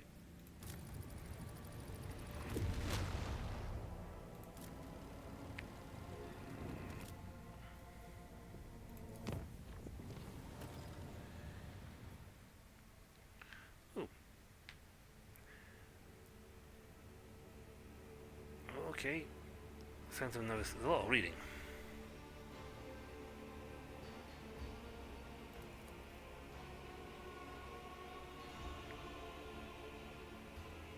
Warp horrors. I swear, is on my soul, the golden throne, Master Enforcer.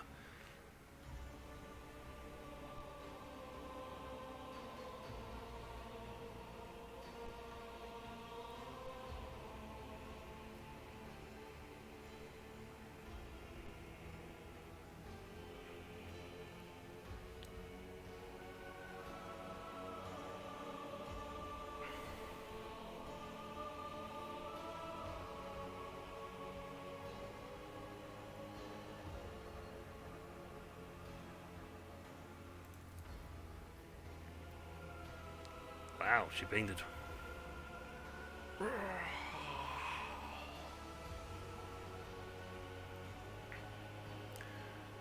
Wow. I should actually read all this. There's a lot of reading here. I escorted the Lord Captain onto the observation chamber and yelled out the servants were leaving the shutters open, but then I was told it was on the road to his orders. We could see the Lady Navigator clearly through the armor glass. She was lost in thought, staring at the canvas in front of her. She looked like she was completely unaware of the world around her. Soon the servants were ordered to leave the sanctum. Nevis and Lady Navigator picked up a brush. Entranced, she started dragging it across the canvas, being one image after over another, and another over the last, and another, and then the Lord Captain noticed it. There was a thing on the other side. The picture, covered in layers of fresh blood, was coming to life, but the Lady Navigator was oblivious.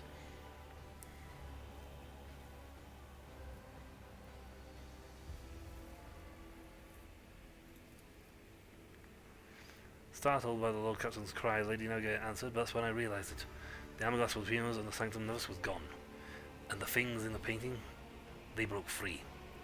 What happened next? I barely remember a thing. There was a bright flash, a purple blur. I remember feeling so scared. My knees were shaking. I remember my legs carrying me away like they had a mind of their own. As I ran, I heard screams behind me. The Lord Captain and Lady Cassia. Oh God, Emperor, the creatures, they pulled them both inside the painting. Sir? Mistress Vox, Master, I have to report that the needs to be delivered to the senior officers. The Lord Captain and Lady Navigator were lost during the emergency warp jump. Their whereabouts are still unknown, and I am sending you the interrogation reports. End recording. Blah, blah, blah, blah, blah, blah, blah, blah. Ritual did not go as planned. The warp disturbance, triggered by the Lady Navigator's trance, was washed over the Sanctum Nevis. The void ship's machine spirit reacted as a surge of materium and interpreted it as a call to action. Thus did the emergency jump into the unknown begin. Amid the shrieks of sirens, the clang of shutters, and the distant hum of the warp engine, some unknown will pulled the Lord Captain into the Sanctum Nevis towards the creatures from the living canvas that had already gripped the throat. Horrified, almost out of breath, struggling to scream, Cassia stretched out her hand and began slowly sinking into her own painting. The Lord Captain.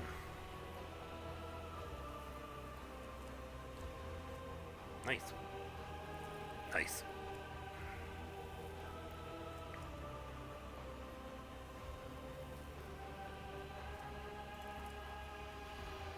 The ritual dagger of the House of Celio cleaved into the billowing shadows, and yet the painting hand reformed itself. Moments after the blade passed through it, Cassia went limp in the clutches of a horrific creation. He immediately pulled up to the other side of the painting. A moment later, Yubel, still clutching the dagger, lightly plunged in the depths of the world the Lady Navigator had created. Yubel woke, finding himself in the middle of a gigantic, boundless, billowing nothingness. His body felt weightless, floating in the void, strewn with hundreds of the Lady Navigator's colours. Some of them were bright, warm, and alluring. Others morose, cold, and heavy.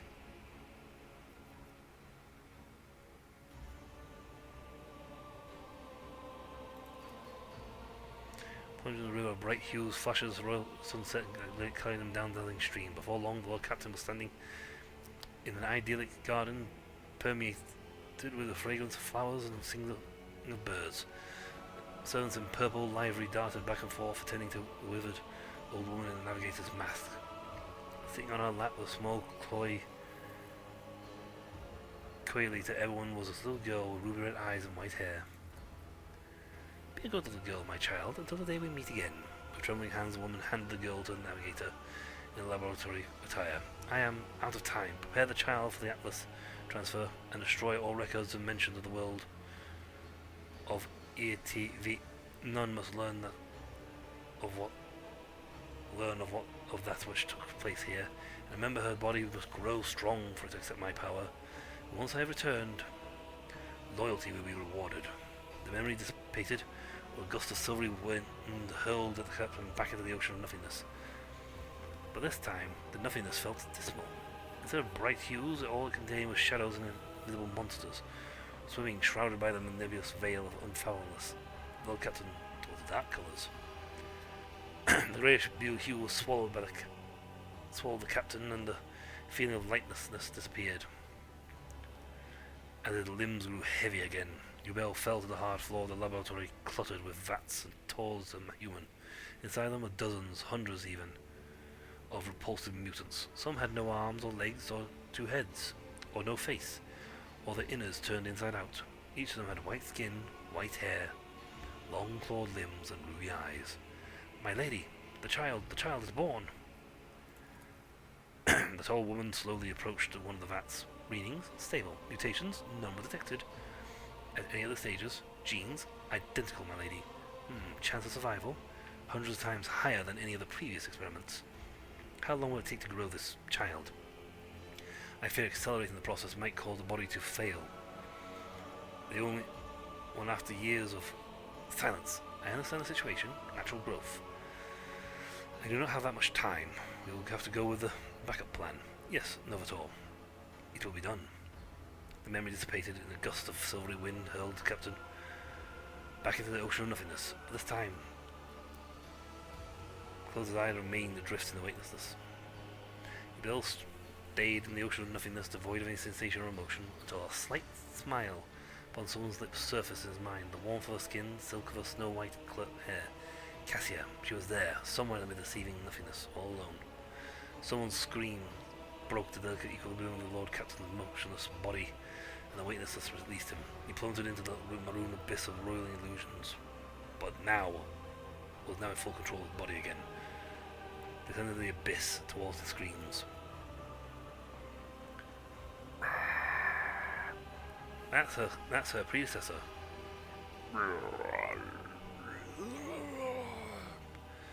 We'll take the souls of the damn thousand damned.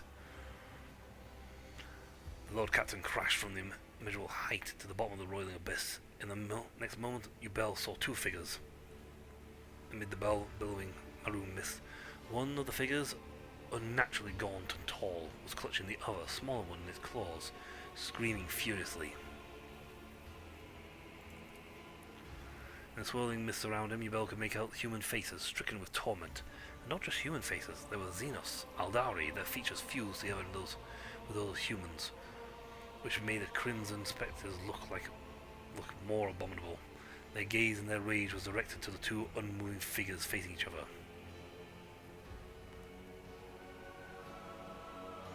What did she do? One step was all it took for some unknown force to notice him, the Lord Captain, seize him and drag him through the painting's twisted space. Now the Lord Captain could clearly see the dark shade of the long-dead navigator, leaning over Cassia, clutching her neck in its clawed fingers, and the shade screamed, "You were given life because of me, you survived because of me, and here you are now, because I have willed it. Bow before me, tell me what I wish to hear, and your suffering will end. Go on, child, I have waited for so long. Submit to me." Cassia looked exhausted, her body covered in hundreds of thin cuts, her lips lacerated, claw marks on her cheeks, and there was steadfast resolve in her eyes. "I know who you are. Tisiphone Ocilio, I know what you crave. I saw it in the vision that you sent me again and again. I won't allow you.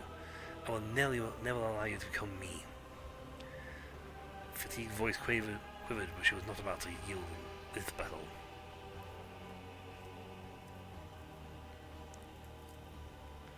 Lord Captain's words attracted not just Lady Cassia's attention. Tisiphone Ocilio, finally noticing the presence of a living creature in a bizarre world, turned to face the interloper and lunged forward, seething with rage. When the entity's claws were millimeters from the rotary's throat, Cassia opened her navigator's eye, and a wave of unbridled warp energy obliterated Tisiphone's spectre before she realized what was happening. The Lady Navigator graced the Lord Captain with a tired smile.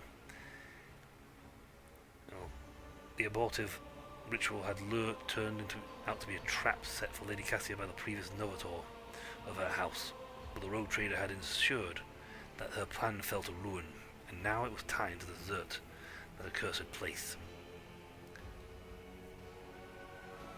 And through the maroon mist and out of the painting, their unconscious bodies were discovered in the Sanctum Navis 20 Terran days late after their disappearance, so the rogue trader's void ship had emerged from the warp in an unknown system.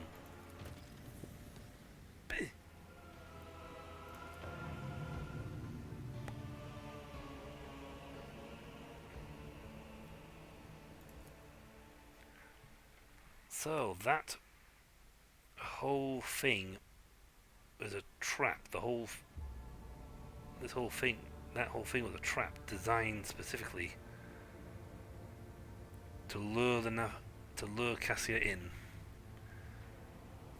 and likely make her hers. That's a purple sun.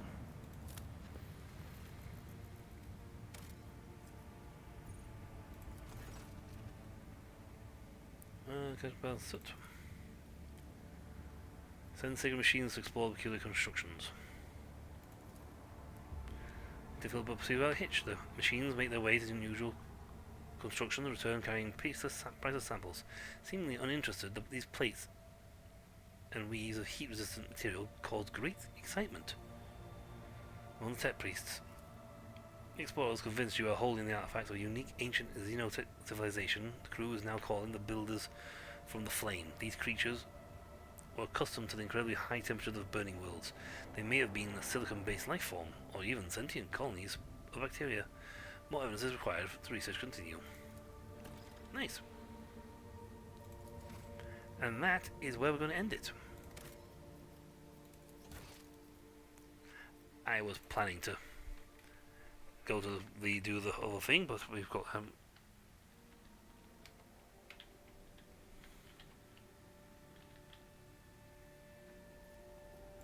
do the other thing, but no, we've done this instead. This has been a massive thing. So when we come back, folks, we will complete the Lady Navigator's quest. We may actually we'll go get Solomon back from his place. We're actually running out of Navigator points though. It'll make it a little awkward getting to some places and not get a big score of them again. But I think most places now have a stable connection. That's if I use points to get there and don't just like do several warp jumps across the map to get there. But that's all for next time. So until then, I'll catch you all later. See ya.